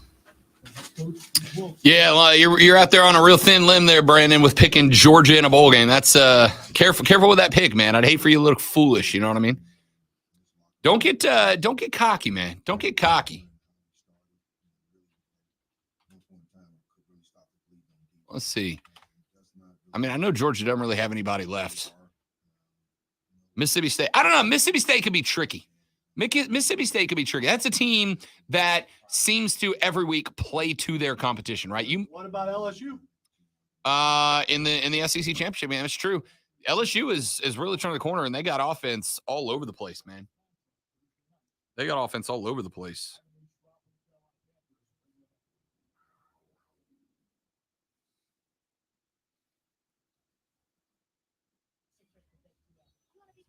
What do you do when two betting trends merge? Let's find out. Tonight, the Portland Trailblazers visit the Charlotte Hornets, and the Blazers have gone under the total in 8 of their last 9 road games. Charlotte has gone under the total in 8 of their last 9 home games. The total in this one, 221.5, which means these under trends are creating a perfect storm. So hammer that under and thank me later. I'm Trista Crick, helping you. Remind me to thank Trista Crick tomorrow, as requested. who work tirelessly to keep things Especially running. since she helped you beat the books. She actually is really a sweetheart. I've talked to her a couple times doing BetQL stuff. No matter the weather, emergency, or time of day, you're the ones who get it done. She sounds like she has fun. 24/7. She does. Supplies and solutions for every industry, and access to product specialists ready to help. Call, click Granger.com, or just stop by. Granger, From a lawn swept by warm trade winds and soothed by the sound of the surf, Fripp Island Golf and Beach Resort remains an escape for guests of all ages. Fripp Island Resort is home to 2 breathtaking. Is he saying Trip Island or Fripp Island? Fripp. Fripp with an F? Complexes, outstanding restaurants, and more. Enjoy over 3 miles of unspoiled, uncrowded beach when you discover the simple seaside serenity of Fripp Island Golf and Beach Resort. Book your vacation rental today at FrippIslandResort.com. Let's face it, credit cards are pretty much a necessity. You tired of the car? Here's my card. I order takeout, here's my card. And most of us just accept the high interest rates credit cards charge as a necessary evil. What are you gonna do?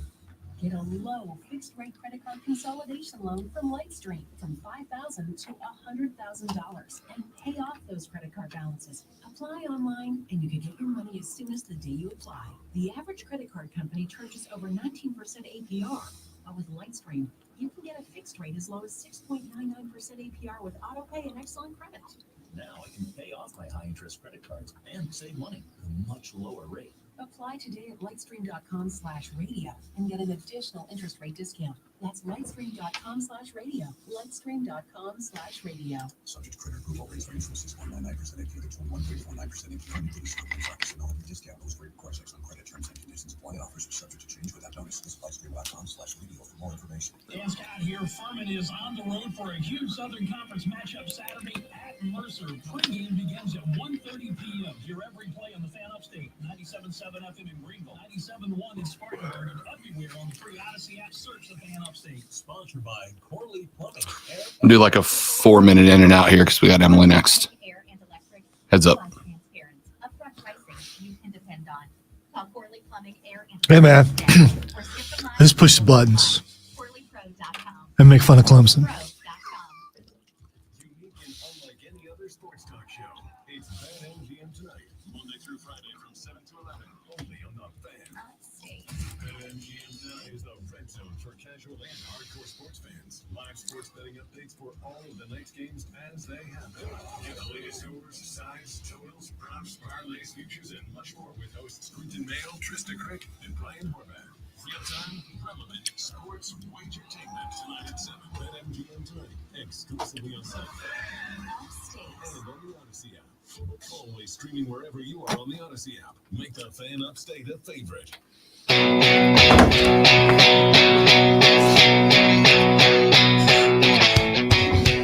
All right, the Rob Brown Show rolls on. This is the Fan Upstate. Rob, Lonzo, and you, Emily Adams of the Greenville News, coming up in the next segment. So we're going to go quick in and out right here. There's a couple of questions that remain in the college football playoff rankings after they dropped last night. Number one, is there anybody left ahead of Georgia? The only team that I see that gives me a bit of pause in the regular season is Mississippi State, right? That's a team that seems to play up or down to competition every single week. The same team that can go out and get into an absolute shootout with the Auburn Tigers that they win because Auburn botched it in OT is the same team that can blow out Arkansas, right? Is the same team that can get blown out by LSU. Like they're just such an up and down team. There's no focus to this team. If you catch the best Mississippi State team, that's a team that hangs 42 on A&M when A&M was healthy. That's a team that hangs 40 on Arkansas. But it's also a team that gets blown out by Alabama. It's also a team that goes down to the wire with Auburn. Mississippi State concerns me a little bit. Georgia should be favored in that game. Again, I don't have the lines in front of me, but I'm assuming probably by about 13.5 is my guess. In fact, I'll pull that up while we're talking about it. I'm not super worried about Kentucky at Kentucky, and I'm not really worried about Georgia Tech, right? South Carolina went into Kentucky and got a win. Georgia should be able to do it. They're going to beat Georgia Tech by about 80 with their backups, right? But I said all that to Brandon, who is on the stream right now. And you can join us there at facebook.com/thefanupstate or by searching and subscribing to The Rob Brown Show on Twitch or YouTube. Lonzo said, what about LSU? And I think that's fair, right? This is an Alabama team that was ranked right there with Georgia, and LSU beat them. Granted, that was in Death Valley. That was in Baton Rouge. I will tell you right now, Georgia fans and LSU fans are going to cause an absolute boat show together in Atlanta for the SEC championship game. You have two of, and I say this as respectfully as possible, two of the most obnoxious fan bases in college football coming together. Georgia fans barking at you, LSU fans chanting Tiger bait like the world's going to end if they don't say it enough times. By the way, what did I say? 14.5. The spread is Georgia by 16 against Mississippi State.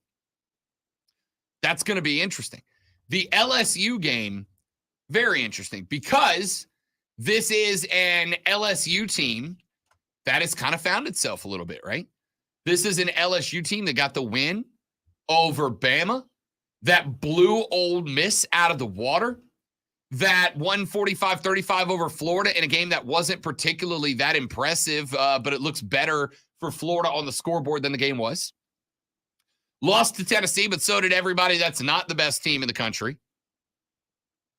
They've done what they need to do. The only, and there's not really outside of FSU, which, by the way, now all of a sudden, the loss to FSU at the beginning of the year doesn't really look as bad with a 6-3 top 25 FSU team that they lost by one on a blocked PAT, right? That game goes to overtime. LSU wins that game. If that game goes to OT, LSU wins that game, and LSU is probably sitting at number 5 right now. Or at worst 6. It's not that bad. So, it's an interesting set of circumstances. I'll just say that. Still looking for your thoughts on the Preferred Home Services text line 71307. Start them with FAN, F-A-N, and we will read them on the air. You can also give us a buzz at 844-FAN-PHONE, 844-326-3663, 844-FAN-PHONE, or shoot us a tweet at The Rob Brown Show or at Lonzo on Word. Let's take a break. When we come back, Emily Adams covers South Carolina for the Greenville News. She's based in Columbia. She is embedded with the program. We will find out the reaction to the dub over Vandy this past weekend and what Shane Beamer and his Gamecocks are looking forward to getting implemented when they travel to the Swamp this weekend. All that and more coming up on The Rob Brown Show and the Fan Upstates. Fan Upstates. The Fan Upstates. So you pluraled that for some reason. I don't know why.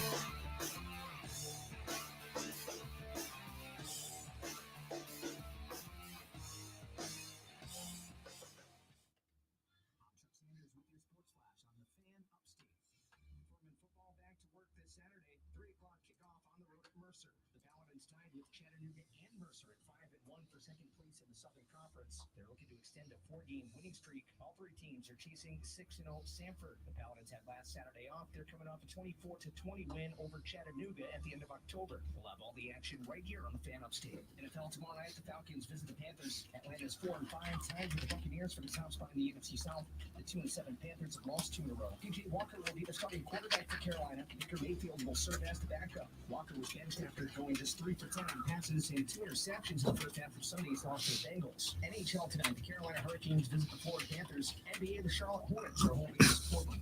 Catch every Carolina Panthers game live on Classic. So I'm curious, and we can talk about this on the podcast. How many quarters is Baker allowed to play? None. He can't None. play any more the rest of the year. It's percentage of snaps, right? And I don't know what the percentage is and where he's at right now, but you got to think he started 5 games. So he started so far probably. Now, granted, the good news for Carolina is that Then why did they let him come in last week?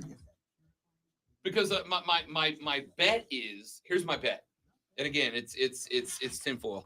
Hang on real quick. Well, I'll finish this and then I'll take us off stream to give you the number. My bet is because of how many terrible offensive games we had where we were running 28, 30 plays a game instead of the 50 that you would expect. He's probably nowhere close to that number, so you can spot duty him. Problem is, what do you do if you put him in and he comes in and he throws 3 more touchdowns? Now you either have to start him and go, he's the best quarterback on the team, or you have to sit him and answer questions as to why you're not playing the best quarterback on the team. And they want to try to avoid that. So what they're really going to do is run the hell out of the ball and hope PJ doesn't throw for or does throw for a bunch of touchdowns so that you can justify keeping him in there. And then if it's not him, they're going to go watch. I'm telling you the next step. Sam Darnold. Yeah, They're going to go Sam fine. Darnold and hope the same thing. And they're going to justify going Sam over Baker of, we saw what Baker had earlier in the year. We want to give Sam a chance to lead this team and see what he can do. Stay right there. Stream. Be right back.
CBS Sports Radio. Give you the game on the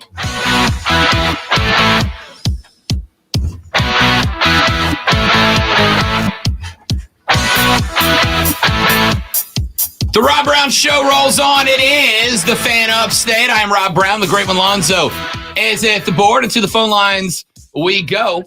We welcome in the lovely and talented Emily Adams, who covers South Carolina athletics for the Greenville News, based in Columbia, embedded with the team. Emily, welcome back. What's happening? Hey, Rob. Glad to be coming to you after a win for once this week. Yes, it feels nice. That being said, Emily Adams, was there a little anxiety for the Gamecock fans late in that game when Vandy just would not go away?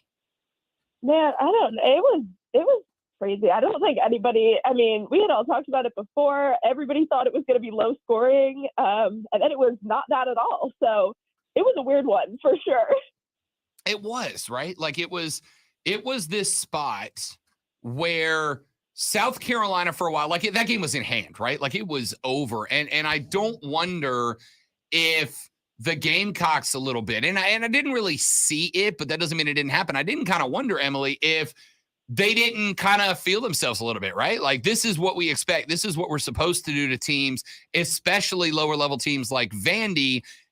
This is what we should have done to Mizzou. This is who we are. And they kind of hit the cruise control a little bit, which with the 3 games upcoming on the road at Florida, even when they're bad, one of the toughest places to play in America, with Tennessee after that, a Tennessee team that at this point, if they want a ticket to the playoffs, will have to earn it via style points. And obviously on the road at Clemson, who are going to want to beat South Carolina just because it's South Carolina.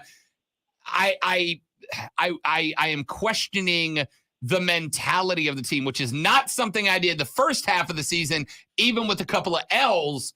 But after Mizzou and after they let Vandy kind of creep back into that game before finally slamming the door on them late, I wonder if there's not a little bit of some kind of mental edge that has gone away from this Gamecock football team. Yeah, I don't know. I don't know that I felt that necessarily, but I think with Vandy, it was really kind of a tale of 2 different teams, in that the offense, which has been bad, had a great game, and the defense, which has been good, had a really bad game. And I think that's been true for that. That was true for Missouri as well, except for the offense also had a bad game.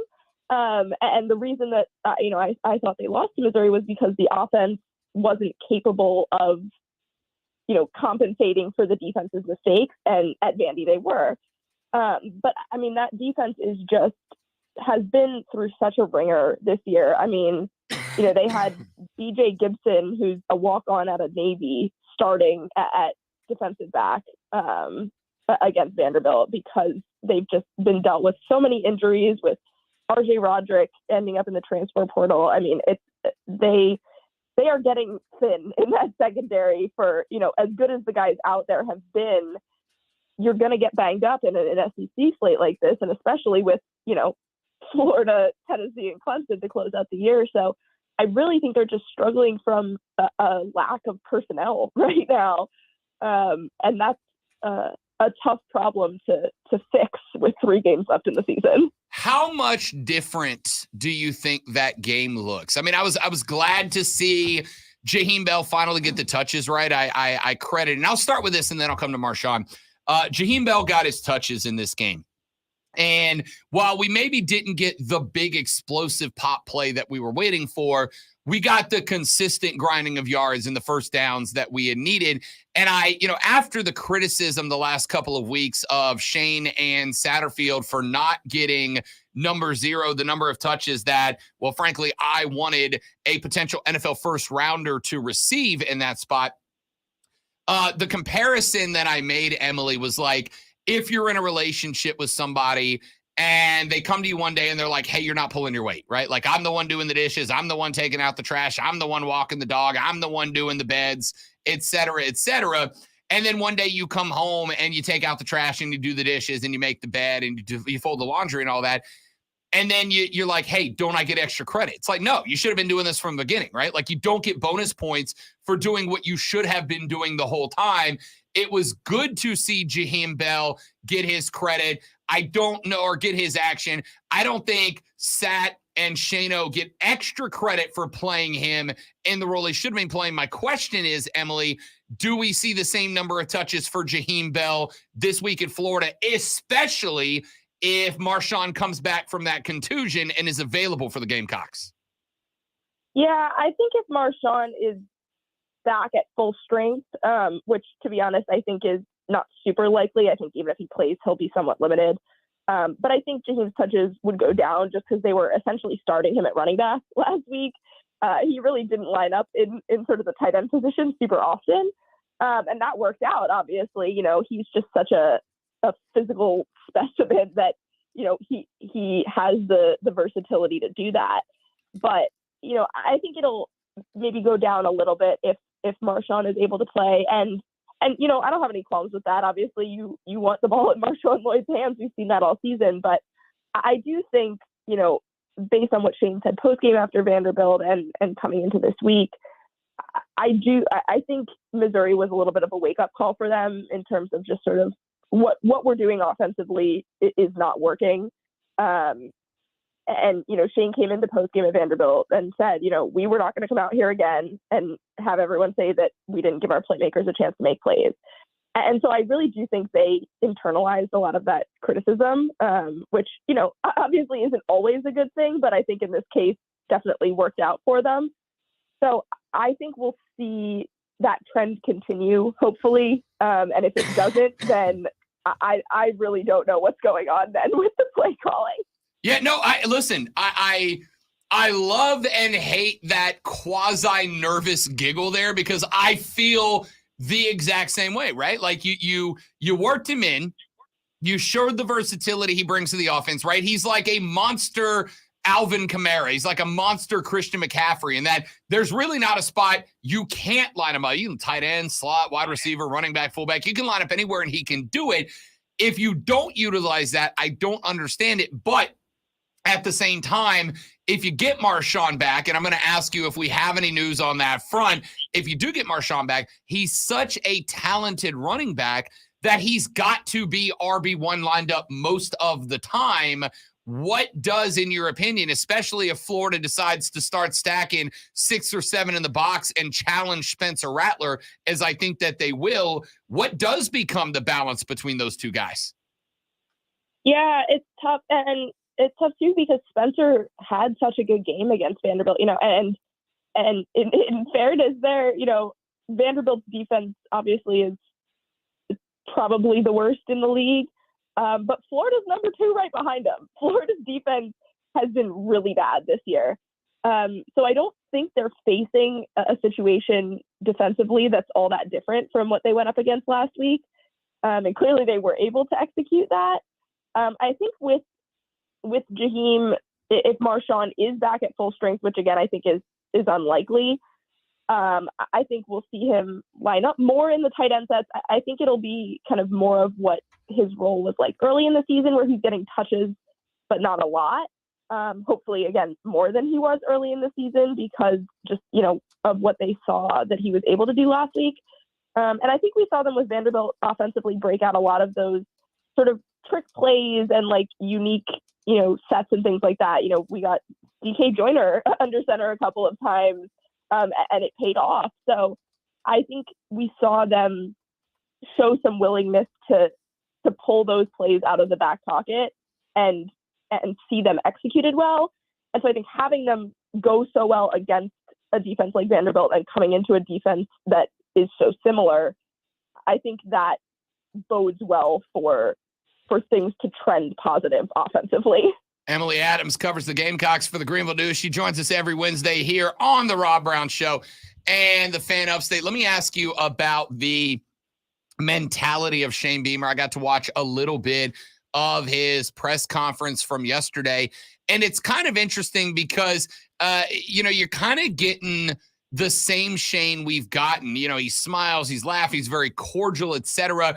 But also, we are up against a 3-game stretch where, if I may be honest, and I hope this is not taken as disrespectful, the Gamecocks is not meant to be, but you're already an 8-point dog to Florida. And if you're an 8-point dog to Florida, you're going to be a bigger dog to Tennessee and to a lesser extent, a bigger dog to Clemson on the road. This is a real opportunity for Shane Beamer because even if he wins one of these next 3 and he gets to that 7-5 level, that was kind of like, it's not the ceiling, but it's pretty close. It would be a massive feather in the cap of one Shane Beamer. Is there a feel of maybe added intensity or importance on this 3-game stretch from A, Shane Beamer, and B, the team as a whole? Yeah, I think so. And I think, something Shane said yesterday is just, I think they really don't want to hit just 6-6 again. I think for him, he really wants to beat that regular season record that they finished with last year. And that means beating Florida. And I think, everyone in around fans of the program understands that Florida is probably the last realistically winnable game unless something truly bizarre happens with Tennessee or Clemson. You know, you're playing Tennessee, who's still, after losing to Georgia last week, is, I think, number 5 in the playoff rankings. And Clemson, I know, dropped, but, you know, Clemson's always going to be Clemson. Clemson's been a top 10 team all year. So, you know, South Carolina is just not at that level yet. And there's nothing wrong with that. You know, this program is not in the place where Tennessee and Clemson are. And I don't think anyone expected them to be. But I do think getting that 7th win would mean a lot to Shane, to the program, to the fans. You know, it's just that little bit of, you know, year-to-year improvement that tells you that, you know, the Beamer era is headed in the right direction. And I think they feel that. I really do, you know, and a lot of them have talked about, you know, getting bowl eligible, like, is really important. We don't take it for granted, but we want more than that. And you know, to some extent, some of that is coach speak, but I really do think it's true with these guys. I think the Missouri loss, I think they took it really hard, honestly. And I think you saw that in the way they came out with Vanderbilt last week, with just such a dramatic and sudden improvement in how the offense looked. So I feel like the mental side of things is in a good place, but it is a lot of pressure that they're having to grapple with right now.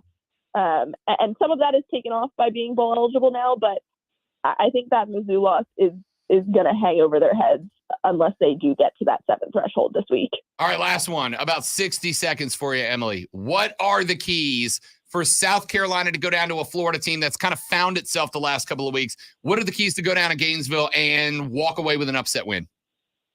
The biggest one is really for the defense, because the defense is what has struggled, you know, the last 2 weeks. Florida's offense is no joke, especially with, you know, a quarterback like Anthony Richardson. They've had a lot of issues against mobile quarterbacks this year. You know, didn't hold up super well against KJ Jefferson, didn't hold up super well against Brady Cook with Missouri, didn't hold up super well against Mike Wright, who came in the second half for Vanderbilt after AJ Swan got hurt, is more of a running threat. And he had 100 passing yards, 45 rushing yards in a half. So, you know, that is the biggest thing to me, is if they can't control Anthony Richardson, if they can't control his explosives, it's going to be really hard to catch them. Emily Adams. Again, Sorry about that, Emily. We are right up on it. Emily Adams covers all for the good. Greenville News. Appreciate your time. We will talk to you next week. You are the best. Thank you, Emily. Sounds good. See you, Rob. There you go. Emily Adams. Follow her on social media at EAAdams6. We got to take a break. We're back after this to recap that on the Rob Brown Show on the Fan Upstate.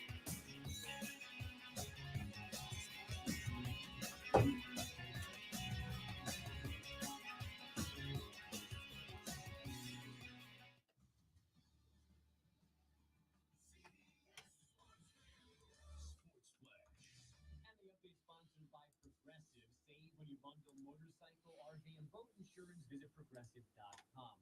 This move was expected, but not at this time. Brittany Griner in the process of being transferred to a Russian prison camp. Her lawyers said today they don't know where she currently is or what her final destination is. No real surprises in that second CFP rankings update last night. Georgia vaulting to number 1. Ohio State stays ahead of Michigan, and unbeaten TCU gets that in the spot. Edmonton Oilers winger Evander Kane accidentally cut by a skate last night's 3-2 win in Tampa Bay. Kane left the ice. Surprised that doesn't happen more often. What's that? Getting cut by a skate.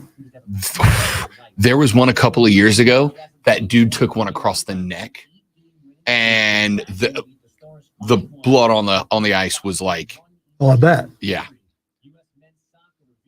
They genuinely spent a few minutes like, pray for this dude because he might not make it.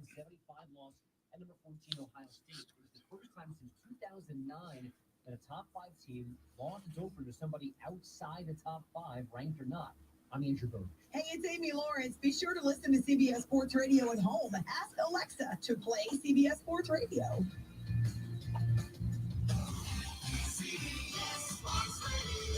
How would you like to come home to a bartender who will fix you any cocktail you want? I'll have an old fashioned. I'll have a margarita. Now you can with the Bartesian Home Cocktail Maker. Bartesian is a sleek machine. This commercial doesn't seem real. that makes premium cocktails. It sounds like a Saturday Night Live. It really does. Premium cocktails served in the best bars today. You'll always get freshly mixed, perfectly balanced cocktails with the Bartesian Cocktail Maker. Entertaining? The Bartesian is ideal for parties. No need to stock all kinds of individual mixers for complicated recipes. Every guest gets the cocktail of their choice in seconds.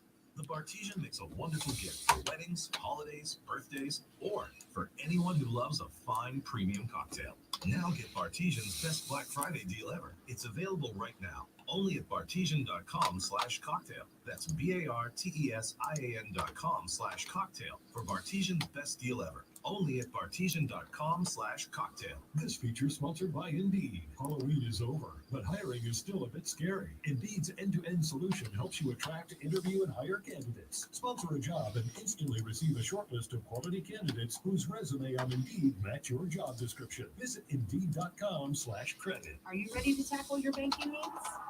SunTrust Bank's team of expert advisors and lenders want to be your teammate. We want to hear your story, learn your aspirations, and assist you with financial needs, and provide options that are tailored to you.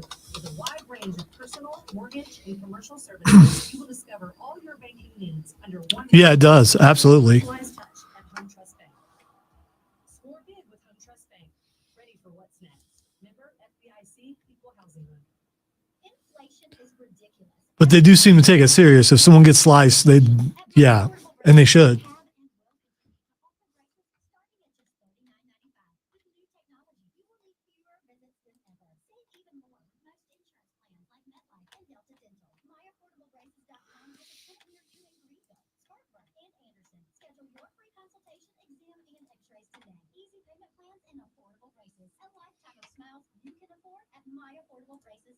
We've all kind of got used to waiting too long and paying too much for things we need, right?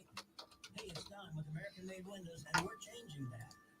Thanks to our American suppliers, you can choose your windows now, and we'll install them in less than a month. 1 month. And right now, qualified buyers can get 12 months same as cash. That's no payment for a full year. Visit amwupstate.com or call 334-6030. And remember, the best windows are American-made. You're the one who protects the flock, and that requires an eye for detail. Because when safety and well-being are on the line, it's the detail that can save lives.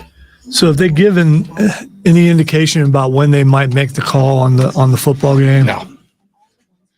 Honestly, I would have assumed they already would have if it was going to move. But no.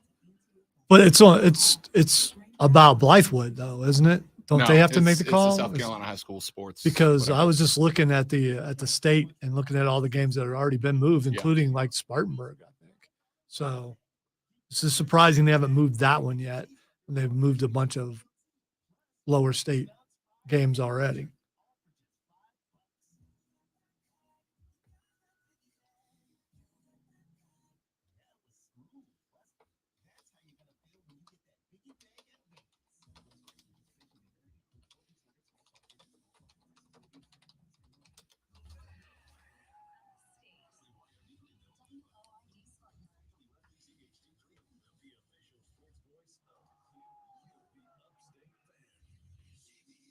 He's an engineer. He's engineering stuff.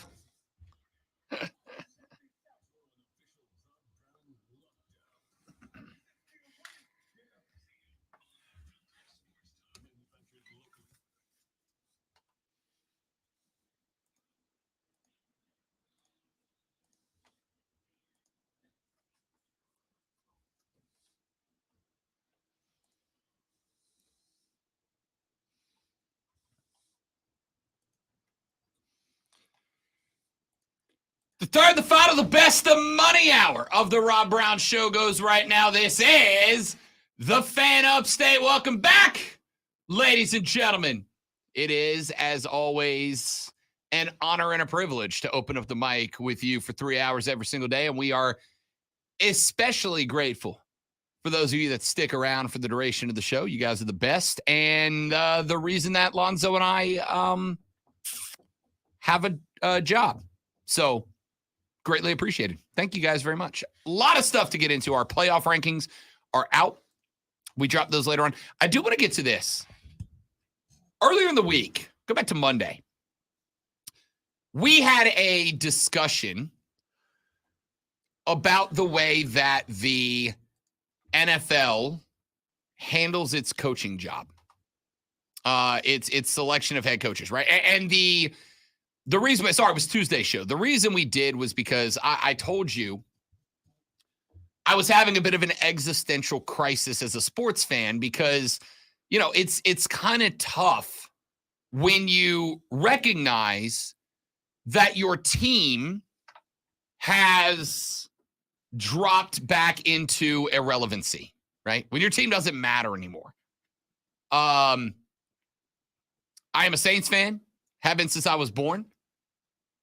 Despite what other people will tell you, I am also a Carolina Panther fan, right? I'm a mercenary fan. What do you want? I admit it. My New Orleans Saints have returned to irrelevancy. We don't matter anymore. We are effectively a free win on the schedules of others. And it sucks. And I started talking about Dennis Allen, right? DA, former defensive coordinator. After Sean Payton retired on us, DA was elevated to the head coaching position. I didn't like it then. I certainly don't like it now. Check this out. On the post-game show on WWL New Orleans, which is the radio station down there. I listened to the post-game show Monday after the game went over, mainly because that was where my love of radio started, right? They used to have a guy named Buddy DiLiberto, who hosted that show. And when I was a kid and we would watch Saints games, mom and pops, when we were in the car, whatever, would turn on the point after with Buddy DiLiberto. Buddy was hilarious. Buddy was every frustrated Saints fan, except he had a mic, right? And I love that, right? Like that was the point where I realized you can talk football on the radio and make money. This is something I love. I want to do it. Here I am. I give a lot of credit to why I'm here to Buddy D. Well, now it is anchored, Lonzo, by the great Bobby Hebert, former New Orleans Saint quarterback, who is... Do the fake teeth, do they impair his speech? I don't know if it's that or the whiskey, but it's something. Okay. I love Bobby. The Cajun Cannon. I love Bobby. So I listen to Bobby. Bobby Hebert goes on the radio after the Saints game. And they had a post-game interview with Honey Badger, with Tyrann Mathieu, right? One of the vet leaders of that defense. And Tyrann on the radio, and this is not a Saints segment, stick with me, all right? I'm just using them as an illustration. In that interview, Lonzo, they go to Tyrann, they're like, all right, man, what went wrong on defense? And Tyrann Mathieu said into a microphone on purpose, we are 9 weeks into the season. We are 9 games into the season. And there are still guys who do not know where to line up on defense. So if you're 9 weeks into the season and you got defensive players who don't know where to line up in their formation, who do you blame that on? Coaching. Thank you. Thank you. That is correct. Even if you're a guy off the practice squad, you're practicing. Yeah. On the practice squad. So yeah. Yeah. That's on coaching, right? 9 weeks into the season, you got guys who don't know where to line up. That's on coaching, right? If you're 9 weeks into the season and your coaching is so bad that I'm not even talking about when the play starts. I'm talking about the ability to line up. That tells me you got bad coaching, right? You elevated a guy to the head coach who, by the way, was the defensive coordinator, who can't get his defense straightened out. That is bad. That's bad. That's not good. That's bad. Jeff Saturday has become the head coach of the Indianapolis Colts. Now, it is in the interim role, right? No guarantee that Jeff Saturday is the head coach moving forward. Here's the interesting thing about Jeff Saturday, and I said this on Tuesday's show as well when we were making jokes about it. Jeff Saturday has been a head coach, Lonzo, of a high school football team in Georgia that was ranked around the 160th most efficient offense in the state of Georgia. Now he's the head coach of the NFL's Indianapolis Colts. Now, I came across yesterday a Yahoo Sports article that was written by Shalise Young, a columnist for Yahoo Sports. And she said in the headline, Colts Jeff Saturday hire makes mockery of NFL's meritocracy creed and again moves goalposts for black coaches.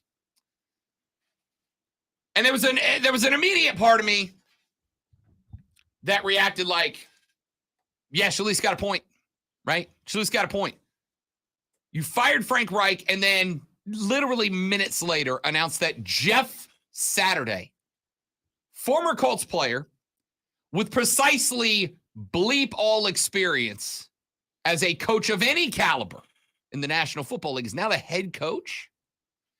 But I'm trying to temper that a little bit, Zoe. I'm trying to temper that a little bit with the concept of it's an interim coach, right? This is a stopgap. This is not the head coach of the Indianapolis Colts. This is a guy that they brought in, and considering the conversations we've had with the Panthers about listen, they're tanking, right? They're not starting PJ Walker this weekend or this Thursday night if they're not planning on a tank job. So my thought becomes, this is a tank move for Indy too, right? They need a quarterback now. Sam Ehlinger may or may not be the guy, but you'll never know behind the offensive line of the Indianapolis Colts. They're just getting that kid butchered, right? Matt Ryan's not playing another snap because, as I've told you earlier in the week, of his injury clause. If he gets injured, they owe him like $40-some-odd million guaranteed if he gets injured. What's the best way to make sure a QB doesn't get injured? Sit him on the bench in a hat. Can't get injured in a baseball cap, right? Not on the field anyway. And that's why they won't play the guy. So this was a move made for the Indianapolis Colts to tank.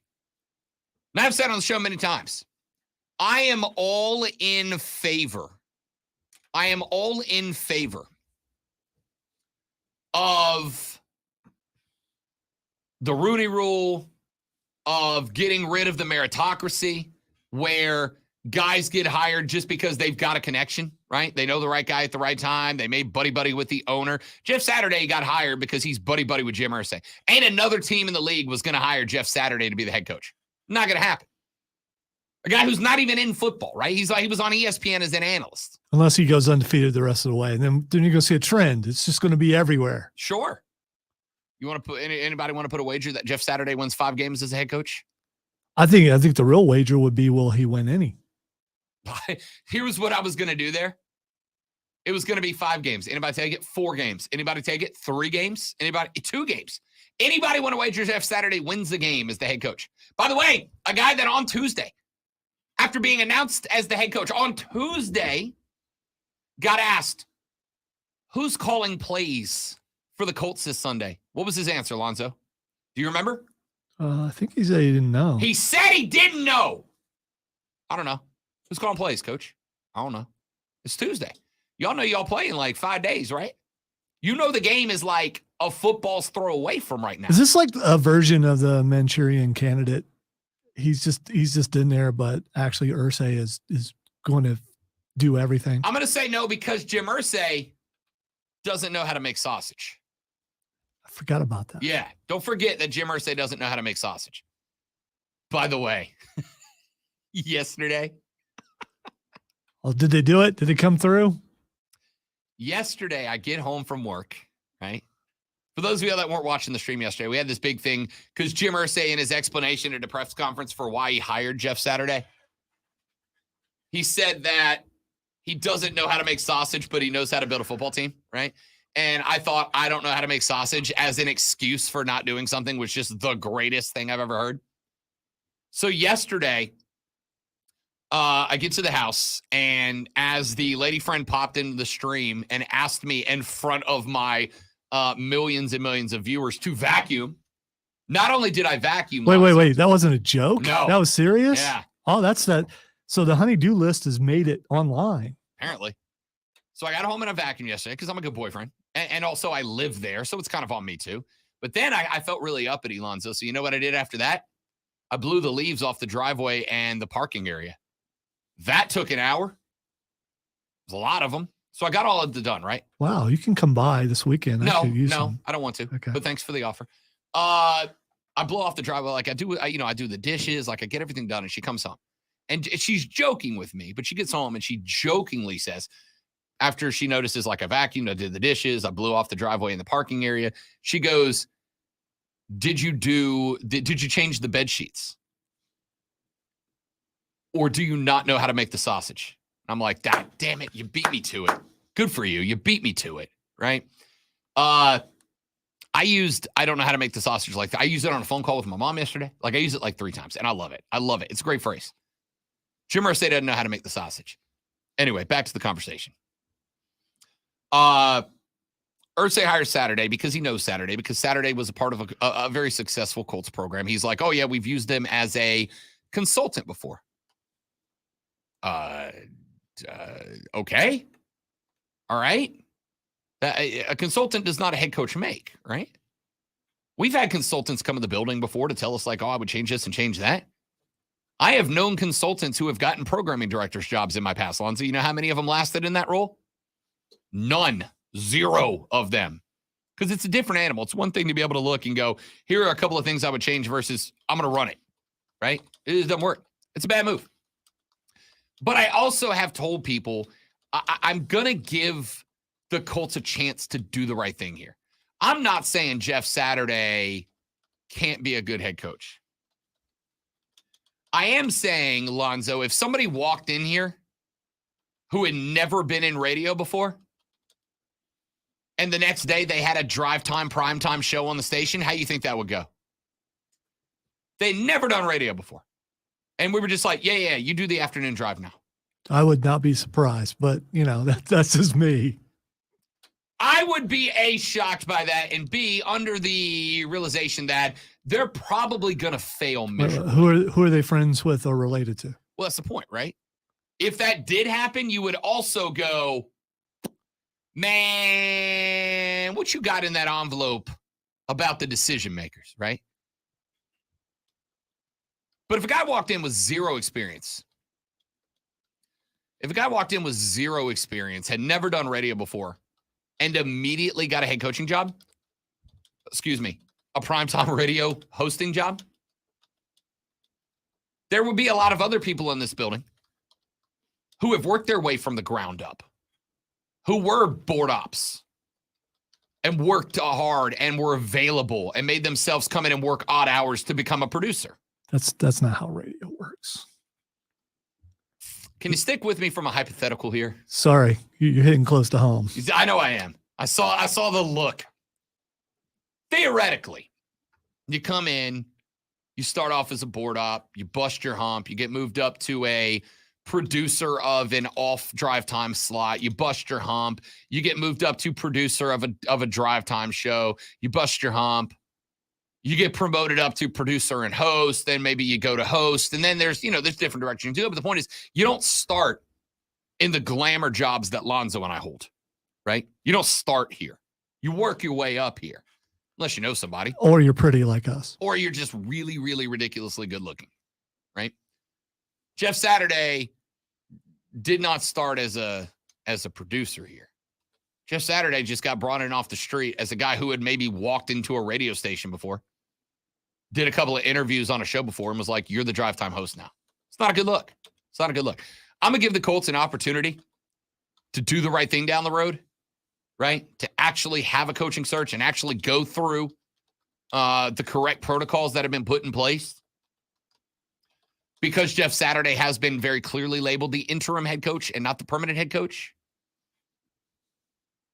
Now, if Jeff Saturday comes out and the Colts go undefeated and have a remarkable turnaround the rest of the way, then yeah, I'll be like, damn, that was a good hire. But I will be convinced they got lucky, not they did the right thing. I'll give them a chance to do the right thing. With the hiring of Jeff Saturday, I absolutely understand why people like Shalise Young are upset about it, right? But I'm also like, yeah, but guys, it's 9 weeks done in the season, right? There's 9 weeks remaining, but a bye week for everybody left. We are at the halfway point of the season. The season's halfway over and the Colts are garbage right now. I'm going to give them a chance to finish up this year and then go through the proper channels to make a better decision, because this is just garbage. Yeah, but which would you rather have? Because we're in a situation here where I think I'd rather have a Jeff Saturday situation than have a coach on the podium saying trust the process, acting like they're going to try to win. I'd rather have the owner going, hey, we're not winning the season. Let's try this. Let's just see what it does. And we're going to throw this guy in there. He's probably not going to win any, but if he does, awesome. But if he doesn't, then we got time to be looking for a legitimate candidate. The other thing you have by putting Saturday in there, he's not a legitimate candidate. So you don't have to worry about the fans going, yeah, but he did really well. Why aren't you keeping him? You're not going to keep this guy. I mean, if he wins every game they do, you break the bank for him if he does that. I'm not planning on it. He's not doing that. Right. But I think I'd rather be in that situation because you're not being lied to. Bringing Jeff Saturday in, you're not lying to anybody. You're saying, hey, we're not going to win the rest of the season. We know we're not. We're going to be looking for our next guy. I'd rather have that than have a guy on the podium saying trust the process. See, here's the thing. Indy and the Panthers are in the exact same spot. They're in the exact same spot. What am I talking about? Here's the thing. What is Jeff Saturday going to do if he gets on the podium? Hey, guys, I'm just here to get my rear end kicked. No. Saturday can go in and say, hey, I told you I didn't know what I was doing, but I'm doing my best. No one's going to get mad at him about this. All the anger is going towards Irsay. All the anger is going towards him, and it should be. He got offered a bunch of money to come and do something. How many times have you went, yeah, I can do that job, knowing you had no idea how to do the job? And then a lot of times you get in there and you wing it and you figure out how to do it. And then other times you don't and you get exposed. In this case, he's coming in, hey, man, I ain't never did this before. How many times have I done that? Yeah. Definitely never. I would rather have that. You know what you're getting with Saturday. I'd rather have that than Wilks because Wilks stands up there and has to lie. Gus Bradley has been in the league for 33 years as a coach. He is currently the DC for the Colts. That made sense. You know who is maybe Gus said, nah, man, I'm good where I am. Yeah, I don't want to tarnish. Yeah, I'm good where I am. You know who's on the sideline that absolutely, well, I can't say absolutely because I don't know him personally, but you know who's on the sideline as a defensive assistant right now that could have stepped in and filled the gap? John Fox. That John Fox. Multi-time head coach John Fox. Guy who has been in HC before John Fox. Yeah, right? but you put him 40 in. years of NFL experience. But if you put John Fox in there, then you got to consider him for the job. Maybe as Irsay, you looked and went, there's no one here who I'm going to elevate. There's no one here who I want to be my coach. So I'm going to bring in this thing that's going to get all this attention while I go outside and look for a complete overhaul, someone to bring an entire fresh new unit in. You might not be wrong, honestly. You might not be wrong. It's the easiest way for Irsay to tank without having to answer for it. That's a fair point. I get the disappointment from folks like Shalice Young, right? When there's an active push to try to generate more head coaching opportunities for minorities, for African Americans, etc. I get that. When you bring in a dude who's literally never done it before, and I'm looking down the Colts coaching ranks right now. There are probably, 6, 7 black coaches for the Indianapolis Colts that have a decade of experience. Do you think any of them want this job? Do you think they do? Because you're being put in there in an interim basis, just like Wilks is. Right. You're being put in there in an interim basis. I mean, Wilks wanted the job. Chances are you're not going to be able to earn that job. I don't know. You definitely know it now. You know for sure now. Here's the thing. As I've said, conspiracy theory, tinfoil hat on. I don't know that Wilks hasn't already earned the job. I can't. It's the only thing I can come up with for a good reason that PJ Walker starts this weekend, right? It's the only thing I got. All I can say is we're going to be trusting the process and doing a podcast, trusting the process for a really long time. Yeah, we lost again, but you know what? Rob and I, we're trusting the process. You know what we're doing? We're learning how to make the sausage. No, we're not. All right, let's take a break. When we come back here in just a minute, I do want to get to this. I know it's not something Joe and Greer said, come on, guys, remember Saturday gave Peyton his balls every Sunday. Isn't that qualifying? LMAO. That's pretty much it. Texture says Gus Bradley is a former Jags head coach. He has no legacy to tarnish.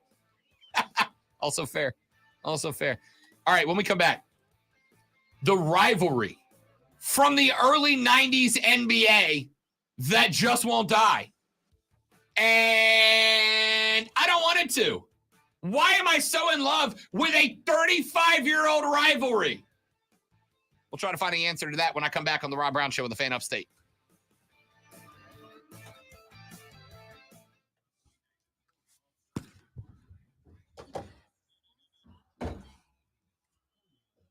Oh, man. Lonzo, I could really use an energy drink right now. Take shoes off. Take shoes off. I'll go buy you one.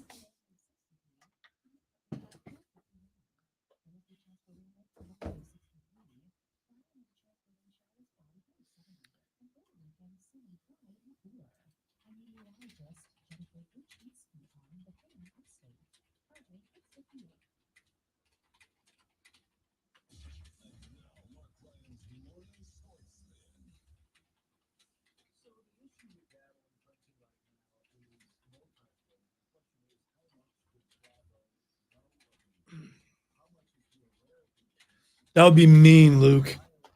That's just not me. I'm a kind individual.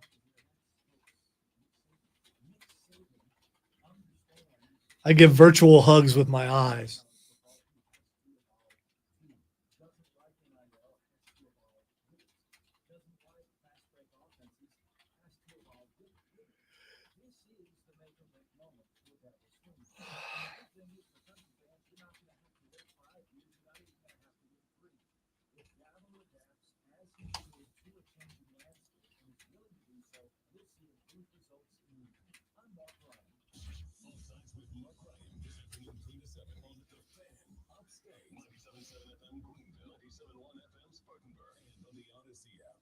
Are you ready to sell your home, but you're worried about what's next? You know, you sell your house and then you need to buy another one. Hey, it's Rob Brown here for Alan Tate. Listen to me.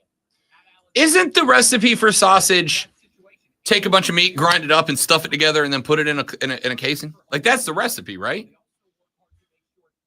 I mean, I don't know how to make the sausage. So Have you ever watched diners, dives, and drive-ins? diners, drive-ins, and dives all the time. Yeah, with Guy.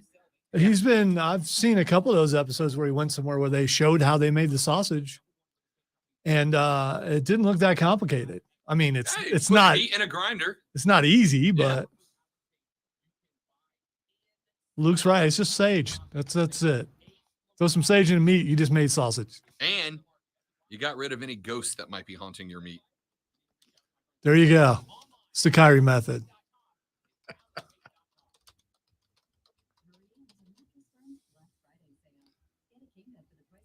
How to make homemade sausage. How to make the sausage. Let's go to Simply Recipes, shall we? The first line is making your own sausage isn't rocket science. Yeah, the only thing that's rocket science is rocket. It's rocket science, yes. I hate that phrase. At its core, a sausage is simply ground meat and fat, salt, and flavorings. It really is not much more involved than grinding your own hamburger. You don't even have to stuff it into links if you don't want to. I don't. No, you don't. But, Anybody in the chat a fan of boudin? Anybody ever had boudin? You ever had boudin? Ooh, what? Boudin. I've talked to you about boudin before. Yeah, but I don't remember It's it. Cajun sausage. Oh, yeah.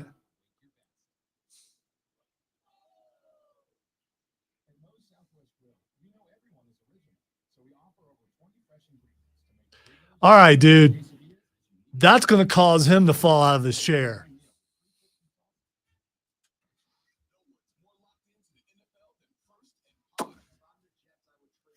Oh, the restraint.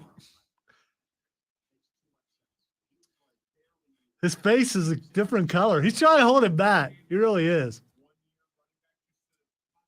I'm just gonna. What? Don't put that up there. I'm just gonna put that up there. No. Don't put that up there. For a second. Just for a minute. There might be classrooms watching this. Well, that's on the teacher. That's a terrible decision. Pretty sure you can be found guilty for corrupting America's youth if you have me on in a classroom. Well, it was on for me, not for you. So self-centered. Fair enough.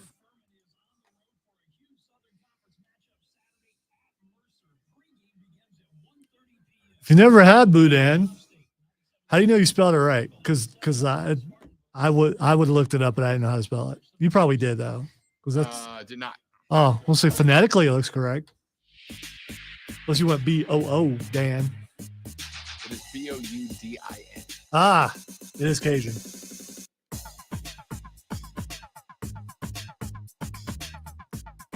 The Rob Brown Show rolls on. This is the Fan Upstate. Welcome back, ladies and gentlemen. Rob and Lonzo and you, 844-FAN phone, 844-326-3663. You can shoot us a text at 71307 on the Preferred Home Services text line. If you do shoot us a text, make sure you start it with FAN, F-A-N. Start it with FAN. Type F-A-N and then your message. We'll read them on the air. Short and sweet, baby. Keep them to the point. Longer the text, they get broken up. I got to do some Sherlock Holmes stuff to figure out what order they came in. Nobody wants to work. All right? Keep them short and sweet, but text 71307 with FAN. If you want to go long form, you can email me, rob.brown@thefanupstate.com, rob.brown@thefanupstate.com, and tweet us at The Rob Brown Show, at Lonzo on Word. Okay. We talked about this earlier this morning. Rob Brown loved the early 90s and mid-90s National Basketball Association, right? This is a bit of sacrilege, a bit of blasphemy around the South, but Rob Brown is a basketball guy first. Was brought up on Shooty Hoops. My Uncle Mike, I blame him. When I was a youngster, Uncle Mike got me into basketball. I've been told the story. Don't know if it's true. Assume it is because it's a fun story. That my first word was basketball, and my mom was not super thrilled about that. Okay? That's because of my Uncle Mike, who, you know, my Uncle Mike and I talk a couple of times a month, and pretty much every time we do, it's like, hey, how about the Pels, right? How about the Pelicans? Anyway, I'm a basketball guy. The 1990s NBA were my formative years of basketball, to the point that now when I play Shooty Hoops, not nearly as much as I used to, but when I played Shooty Hoops, the youngins will get upset. Cousin Rob, Uncle Rob, you can't do that, right? You can't spin and throw an elbow out like that. Yeah, I can. Yeah, I can. Just ask Patrick Ewing. Son, my house. Loved the NBA. During COVID, when we were all in lockdown, and the Rob Brown Show emanated from the middle of the couch at the Casa de Love, the OG Casa de Love here in the GVL.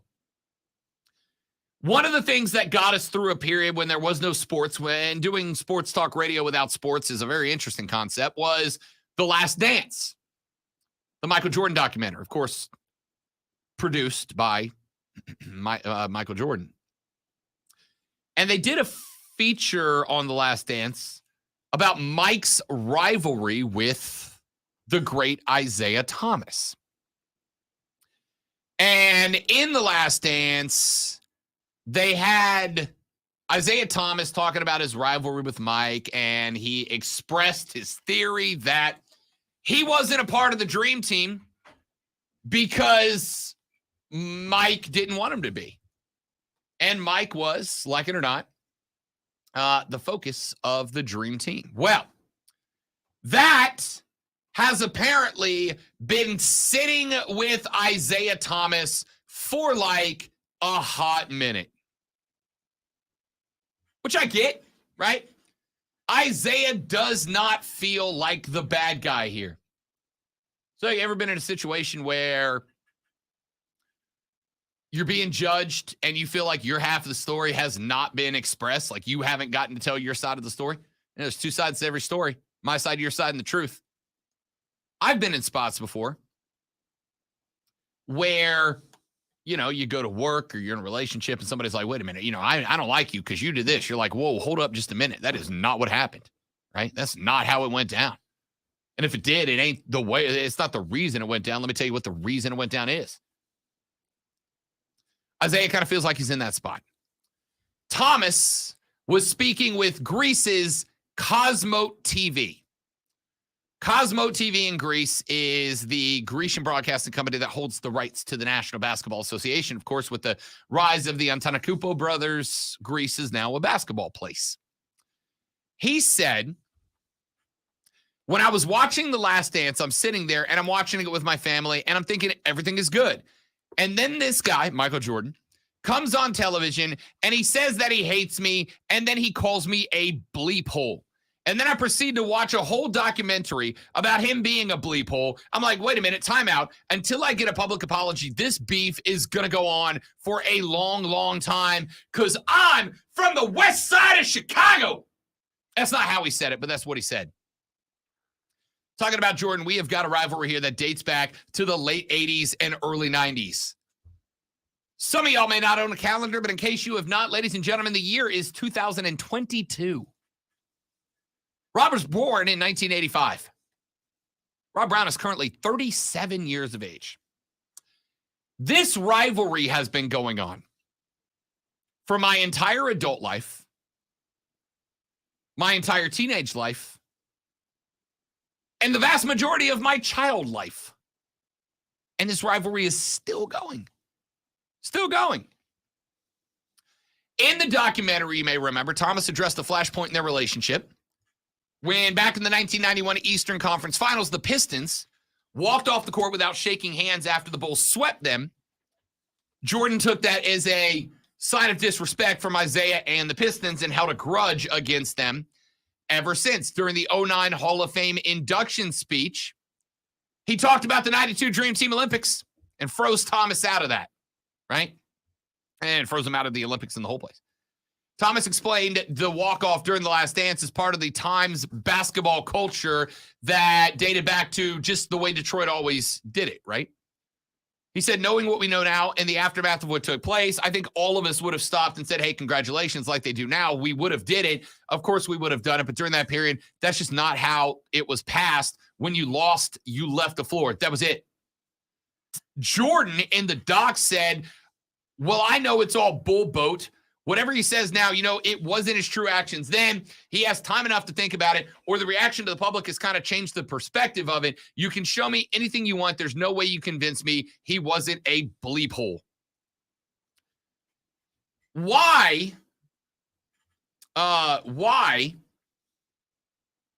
do I love this rivalry so much? Most of the time, I'm like, guys, you're in your 50s. Maybe stop, right? At some point, you got to stop. I say that. Isaiah Thomas is 61 years old. He is harboring a grudge that has been going on since the late 80s.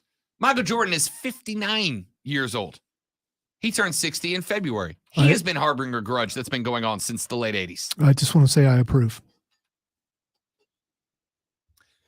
Liberob the woke warrior and noted pacifist who's never been in a fight before. Colonel here. Colonel Grudge and Liberob the woke warrior. I get it. 90% of the time, if I saw two 60-year-old men fighting about something that happened in 1991 when I was 6, I'd be like, would you boys like a blanket and a bippy for after you have your milk for dinner? Because you're acting like babies. Grow up. See, that's not a realistic way of looking at it. Because if it was so, countries wouldn't go to war. There wouldn't be fights. We wouldn't get those amazing videos on social media of like two 75-year-old dudes fighting. And it's like slow motion and it's amazing. And you just keep watching it over and over again. If Isaiah and Mike fought right now, it'd be like they were fighting underwater. Yeah, they're old school. So it would be an old school NBA slap fight. That's all it would be. Yeah. Most of the They'd time. be looking for people to hold them back and there wouldn't be anybody there. Oh, man, we really got to fight. Isaiah taking his shirt off like Shefty on Monday Night Football. Did you see that? Yeah, that's don't do that, man. I'm going to tell you right now. Shefty's in good shape. I and you're mean, lying if you say he's not. Yeah, he's in shape, but it's just too pale. If I mean, you know, it's just it's. I'm gonna be real. If I look like Shefty, I'm not even mad at Shefty. If I look like Shefty, I wouldn't wear my shirt around the house either. You would be Kirk Cousins. Correct. Here. Okay. How you like that? All the time. I'd be how you like that in everybody. Oh, excellent time, Mr. Brown. This milk is 2 for 1 today. Boom! How you like that? Anyway, I don't know why it is. You're just bringing that "can't we all get along" attitude around, and you know that would be what a wonderful world that would Dude, the be. rivalry But it's not going to happen. 35 years old. Here's, you know what it really is? As much as it is like, why are you still fighting? Here's where it comes from, Zoe. Do something about it or shut the hell up. You know what I mean? Yeah, but what do you do? That's the thing. I mean, Fight or get over it. Okay, so Fight or get over it. If fight is the end result, What do you think the tickets sell for if it's MJ versus Isaiah in a grudge-crushing celebrity boxing match? I'm buying that for I'll sure. arrange it. I will text Roy Jones Jr. today and be like, get Mike and Isaiah to fight it out. Lonzo will buy a ticket. Here's the thing: would you buy it if there was a Paul brother on the undercard? You know, I'm excited for Fight Club tomorrow because I'm going to have to give flowers to Logan Paul for putting on a hell of a match. Don't spoil. I'm not spoiling. I'm just saying he's going to get his flowers from me tomorrow. He killed it. He killed it. Jake, I could do it, never see it again. Logan, he's kind of won me over a little bit. Anyway, Texter says no teammate of Bill Laimbeer should ever be forgiven. That's the thing, though. If they were to fight and they had to like bring a second, who's Jordan bringing? We know that Rodman's not going to do it. He's a passive stand. Isaiah's got some guys that he could bring with him. Who's going to be on Jordan's side? Is he bringing Rodman? Is he finding B.J. Armstrong? I mean, who's he bringing with him? I mean, Scotty's out, obviously. Like, him and Scotty aren't buddies anymore. Scotty's out. Luke Longley. There you go. Luke Longley's a good pick. Ron Harper would be a good pick. Ron was scrappy. Bill Cartwright. Bill Cartwright, right? Is he still around? I don't know. I'm dream teaming this. Okay. All right. Horace Grant was a poor man's Dennis Rodman. He's like Rodman without the hair. Yeah, Horace liked to scrap. So he might be the guy. He might be the dude. How old's Charles Oakley now? Isn't he coaching now? Last time we heard from him, he got kicked out of the Charles Oakley MSG. Right? Charles Oakley is 58. He's right there in the zone. He's ready to go. Didn't he get kicked out of MSG because of? Did he? I think that was him. Right. Yeah. Here's the point. Fight or don't, but also keep going because I like the rivalry, right? I have been in, like, I was in probably 25, 26. I was in a bar. I love the bar. It's called the Block back down in Fort Walton. For those of you who are in the know, it was Fort Walton Beach, Florida's version of the Blind Horse. All right. It's the same bar. If you ever go down to Fort Walton Beach, go to the Block. It is the Blind. It's the same bar, down to the same decorations on the wall. And I grew up in that bar. Love that bar. There was a spot one day where two dudes were chirping at each other, right? Like, oh, I'll kick you. I'll kick your side. And it got to the fight where you realize, like, these two dudes, Lonzo, were doing everything they could to keep a table or two between them, you know? And finally, one of the managers comes up because we had enough, right? They were just yelling and screaming and cussing each other out across the bar. Everybody else is there to have a good time. And one of the managers comes by and he stands between them. Because my buddy Drake, as a matter of fact, he was a bouncer / manager. Great dude. Big ex-Marine dude, just absolutely jacked. Drake the bouncer. Matthew Drake. Dude was just he was an ex-Marine and just a big dude. Drake walks up, dwarfs these two cats, and he's like, go in the parking lot and fight or shut the hell up. We didn't hear another word. That was done. They were done, right? Because both of them realized, I don't want to fight. I just want to make it look, I want to look like the tough guy until you back down, but I don't want to go. Drake was like, here's the deal. You can go in the parking lot and scrap until somebody's got to go to the hospital, or you can shut the hell up and stop ruining karaoke night. And they did. And that's kind of where I'm at. I'm like, either fight or shut up. But like, you guys have been going at it for 35 years, but also keep going because I enjoy it. I don't know why. And then creep rang out throughout the night. Gotta take a break. All right. I'm not doing that again. Freaking karaoke. It's the worst. It's the worst. I would think you'd be okay with it if it was interrupting karaoke. Oh, I'd have rather watched drunk amateur boxing night at the Block than listening to Miranda sing her 9th Martina McBride song of the night. Maybe Drake should have said, "Hey, you guys on the stage singing Islands in the Stream right now, or you're out." No, you want to fight? Karaoke battle. Ooh. Both of you pick your best song, one song. Whoever gets voted out has to leave the bar. Karaoke battle. Dude, how great would karaoke battle be? Oh, that would be a lot of fun. Only if the loser has to leave. So you're only left with a good singer in the bar. And you have a certain exit, which is the loser exit. Yeah. The exit of shame. Yeah. That you have to walk out of the bar. I'd stick around because the only person left singing is going to be somebody who can sing, and now it's a show. I'm in for that. All right, let's take a break. This is stupid. I'm really bad at this job sometimes. Mike v. Isaiah in a battle of the, what's 60 septuagenarian? Or is that 70? I'll let you know when I get there. What are people in their 60s called as a group? Sexagenarian. That's better and worse. All right, the battle of the sexagenarians. Mike v. Isaiah. Who you got? I got to go Mike, right? It's still Mike. Why does that sound like a strip club fight? Coming up on the main stage, sexagenarian. All right, we wrap up the show next, mercifully, on the Rob Brown Show in the Fan Upstate.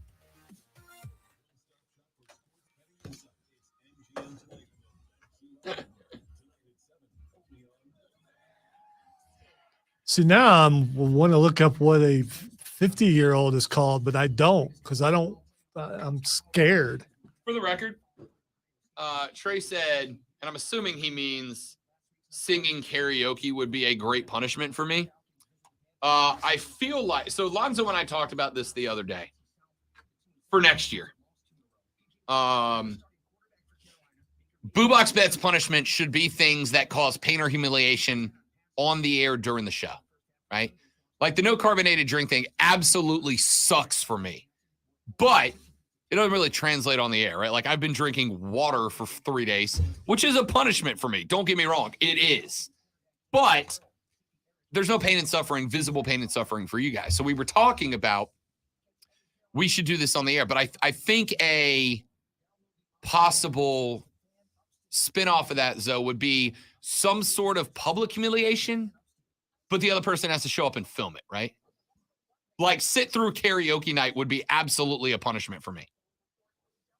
But none of y'all get to see it unless you come out. Unless we did open invite karaoke night tonight. Rob's going to be at this karaoke night suffering through it if you want to come by and watch him hate his life. The only way that would be punishment for me is if I couldn't critique. If I had to sit there and be silent the entire time.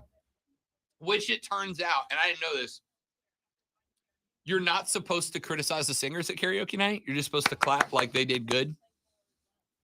Is that you did good clap? Is that what that is? It's amazing how that and a golf clap seem to be the same We did, thing. I threw a karaoke night for Courtney's birthday because she does like karaoke and her friends do. So I threw them a karaoke night, which I tried to explain to her. If you didn't believe I love you, you should understand how much pain and suffering this caused me. And I did it for you. And I sat there and I sang at karaoke night for you. Right.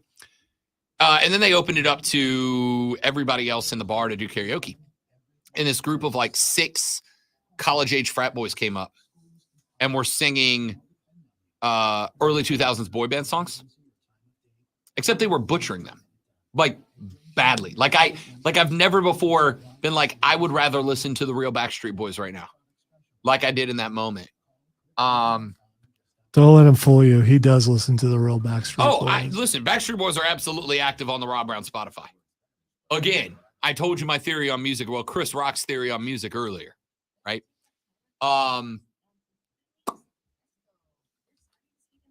I wanted to actively go be like, guys, listen to the song before you try to sing it at karaoke. And I was told that it is in bad form to critique singers at karaoke. Didn't know that.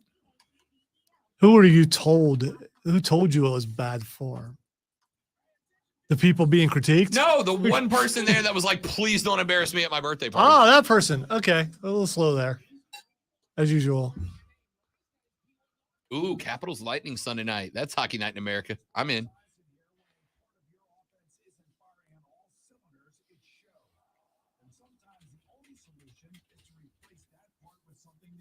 It's true on a championship team, and it's also true with cars. That's why I love eBay Motors. They have all the right parts at the right prices. I had to tell a salesperson I haven't signed up for something because my ankle was hurt, which is the truth. I hurt my ankle on the treadmill, and I feel bad about it because I said I was going to do it, but I can't hobble over there and try to do the thing because I might hurt myself worse.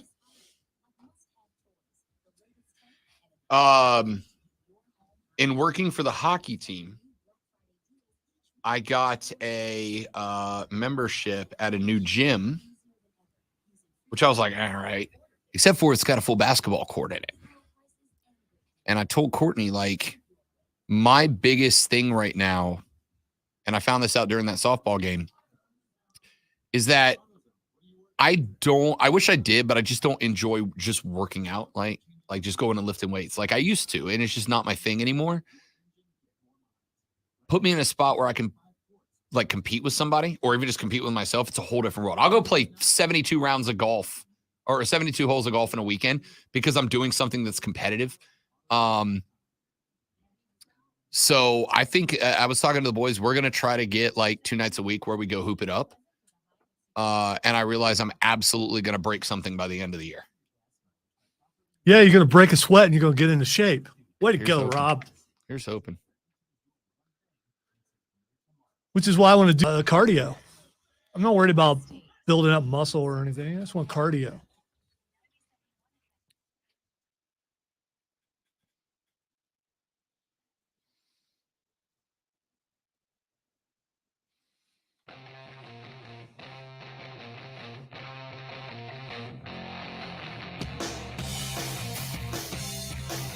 All right, putting a bow on this edition of the Rob Brown Show here on the Fan Upstate. We talked a little bit about our playoff rankings coming up on tomorrow's show. I want to get into this a little bit, right? We've been talking about the tanking. Remember, Views from Mint Street podcast, new episode going to be dropping a few hours after the show where we will preview tomorrow night's game against the Dirty Birds, the Falcons of Atlanta. Lonzo and I have both said that the decision to start PJ Walker tomorrow is effectively a big old fat cardboard sign that says we're tanking, right?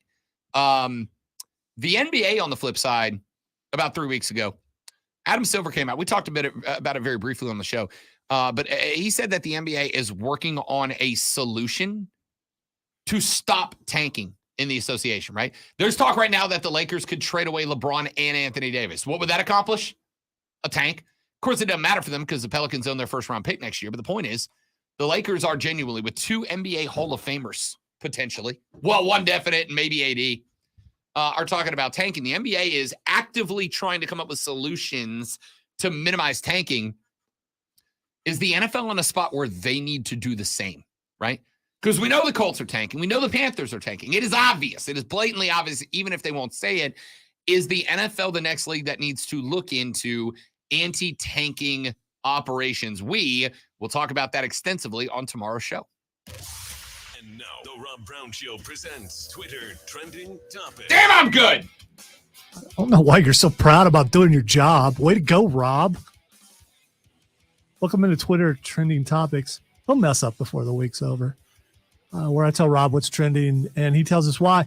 There's a big problem with trending. I got a couple of Twitter trending topics, but it's mostly politics, which try and stay away from because. Do you track election results, politics? like regardless of which side you fall on? Did you watch CNN or MSNBC or Fox last night and watch results? I watched a little bit last night just because I was curious. And so yeah, I did watch some.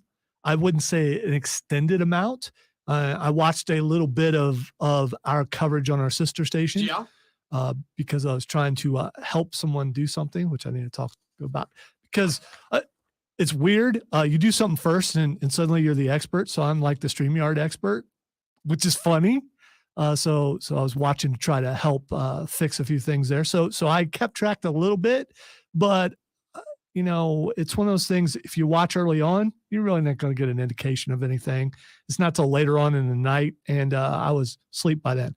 All right, so the first thing that's trending is Josh Allen. Yeah, Josh Allen is being evaluated for a potential UCL injury. That is an arm injury. I am not a doctor, so I don't know anything about I will tell you that I heard some people talking about possible Tommy John surgery. Oh, that's bad. Yeah. So that's not just season ending. That's threatening next year already. Well, I also heard those same experts say that that recovering from Tommy John for football is different than baseball.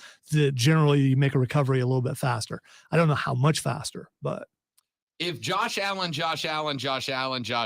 misses even a handful of weeks, it absolutely and entirely changes the complexion of the NFL this year, doesn't it? Like the AFC as a whole. Yeah, well, I mean, it might change the AFC championship. Oh, I think it certainly does. Yeah. I almost guarantee you that it does. might. They also just lost to the Jets, so I was going to say it might. That's fair. The Jets ain't bad, man. People still don't give the Jets need more respect than they're getting. That's not a bad team. They got so much respect before the season even started, but for other reasons. Hiring Robert Saleh Robert Saleh might be coach of the year, right? Like, who's coach of the year right now? I think it's him. Daboll's right there with him. Either of the New York coaches. That's fair. All right. The next thing, and the only other thing that we have time for that's trending, is John Cena. I got nothing. Why is John Cena trending? All right. So the rumor out there is that John Cena will actually be wrestling at WrestleMania in Hollywood, and people are That makes sense. They're speculating on who his opponent will be. You know what? That's a good question. If Vince is still in charge, it's Austin Theory. But he's not. But he's not. And I think that's a great question for Fight Club tomorrow.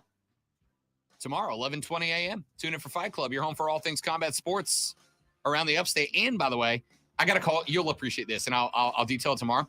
But I called yesterday. Friday Night SmackDown this past Friday night. This is from a TV exec in the area, a programming director for a TV station in the area. Friday Night SmackDown tied or beat every single show on Primetime Friday, with the exception of Blue Bloods. It's the only team that every other TV show, sporting event, everything beat all or tied all of them. It's hard to beat out Tom Selleck. I mean, it's impossible to beat Tom Selleck. He's a legend. Right? Impossible to beat Selleck, but they beat everybody else. Anyway, we'll talk about that wrestling thing nobody cares about tomorrow on the Rob Brown Show and the Fan Upstate. Later, brother.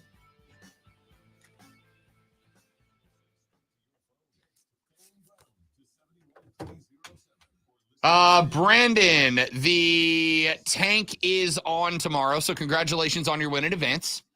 Make sure you download the Views from Ministry podcast. Yeah, I'm not giving that to you yet because I don't think PJ plays the whole game. We'll see. Steven said, I bet sexagenarians know how to make the sausage. Well, they used to have to. It's the only way you could eat. You had to make your own food back in the day.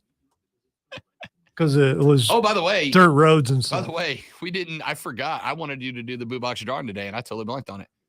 Yeah, I'm not going to remind him. And Steven, stop it. I mean, that's on him. No, you can't, because you don't. There's too many pieces of paper in there. He can't do it. By the time he figures it out, it's going to be way too late. I could end the stream just because that would be funny, but I'm not going to do that. And you guys are dropping off right and left because you think the show's over. So why would you still be watching? Only because, dude, it's full of your punishments. Oh, that's right. Yeah. Where are yours at? I put them back in, so they're in there, but yours are in there too. You put them all back in? Yeah. So we can weed them out, when we prepare before the show starts. Yeah, but if it's and doing it now and not on the show goes against that visual and audio thing that we were just talking about. Right here for the day. No, don't do that because someone will throw it away. No, put it back where it was. That's collector's edition.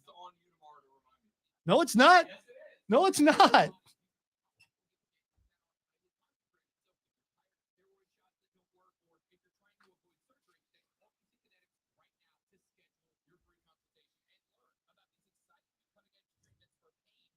It's between our desks so that I see it tomorrow.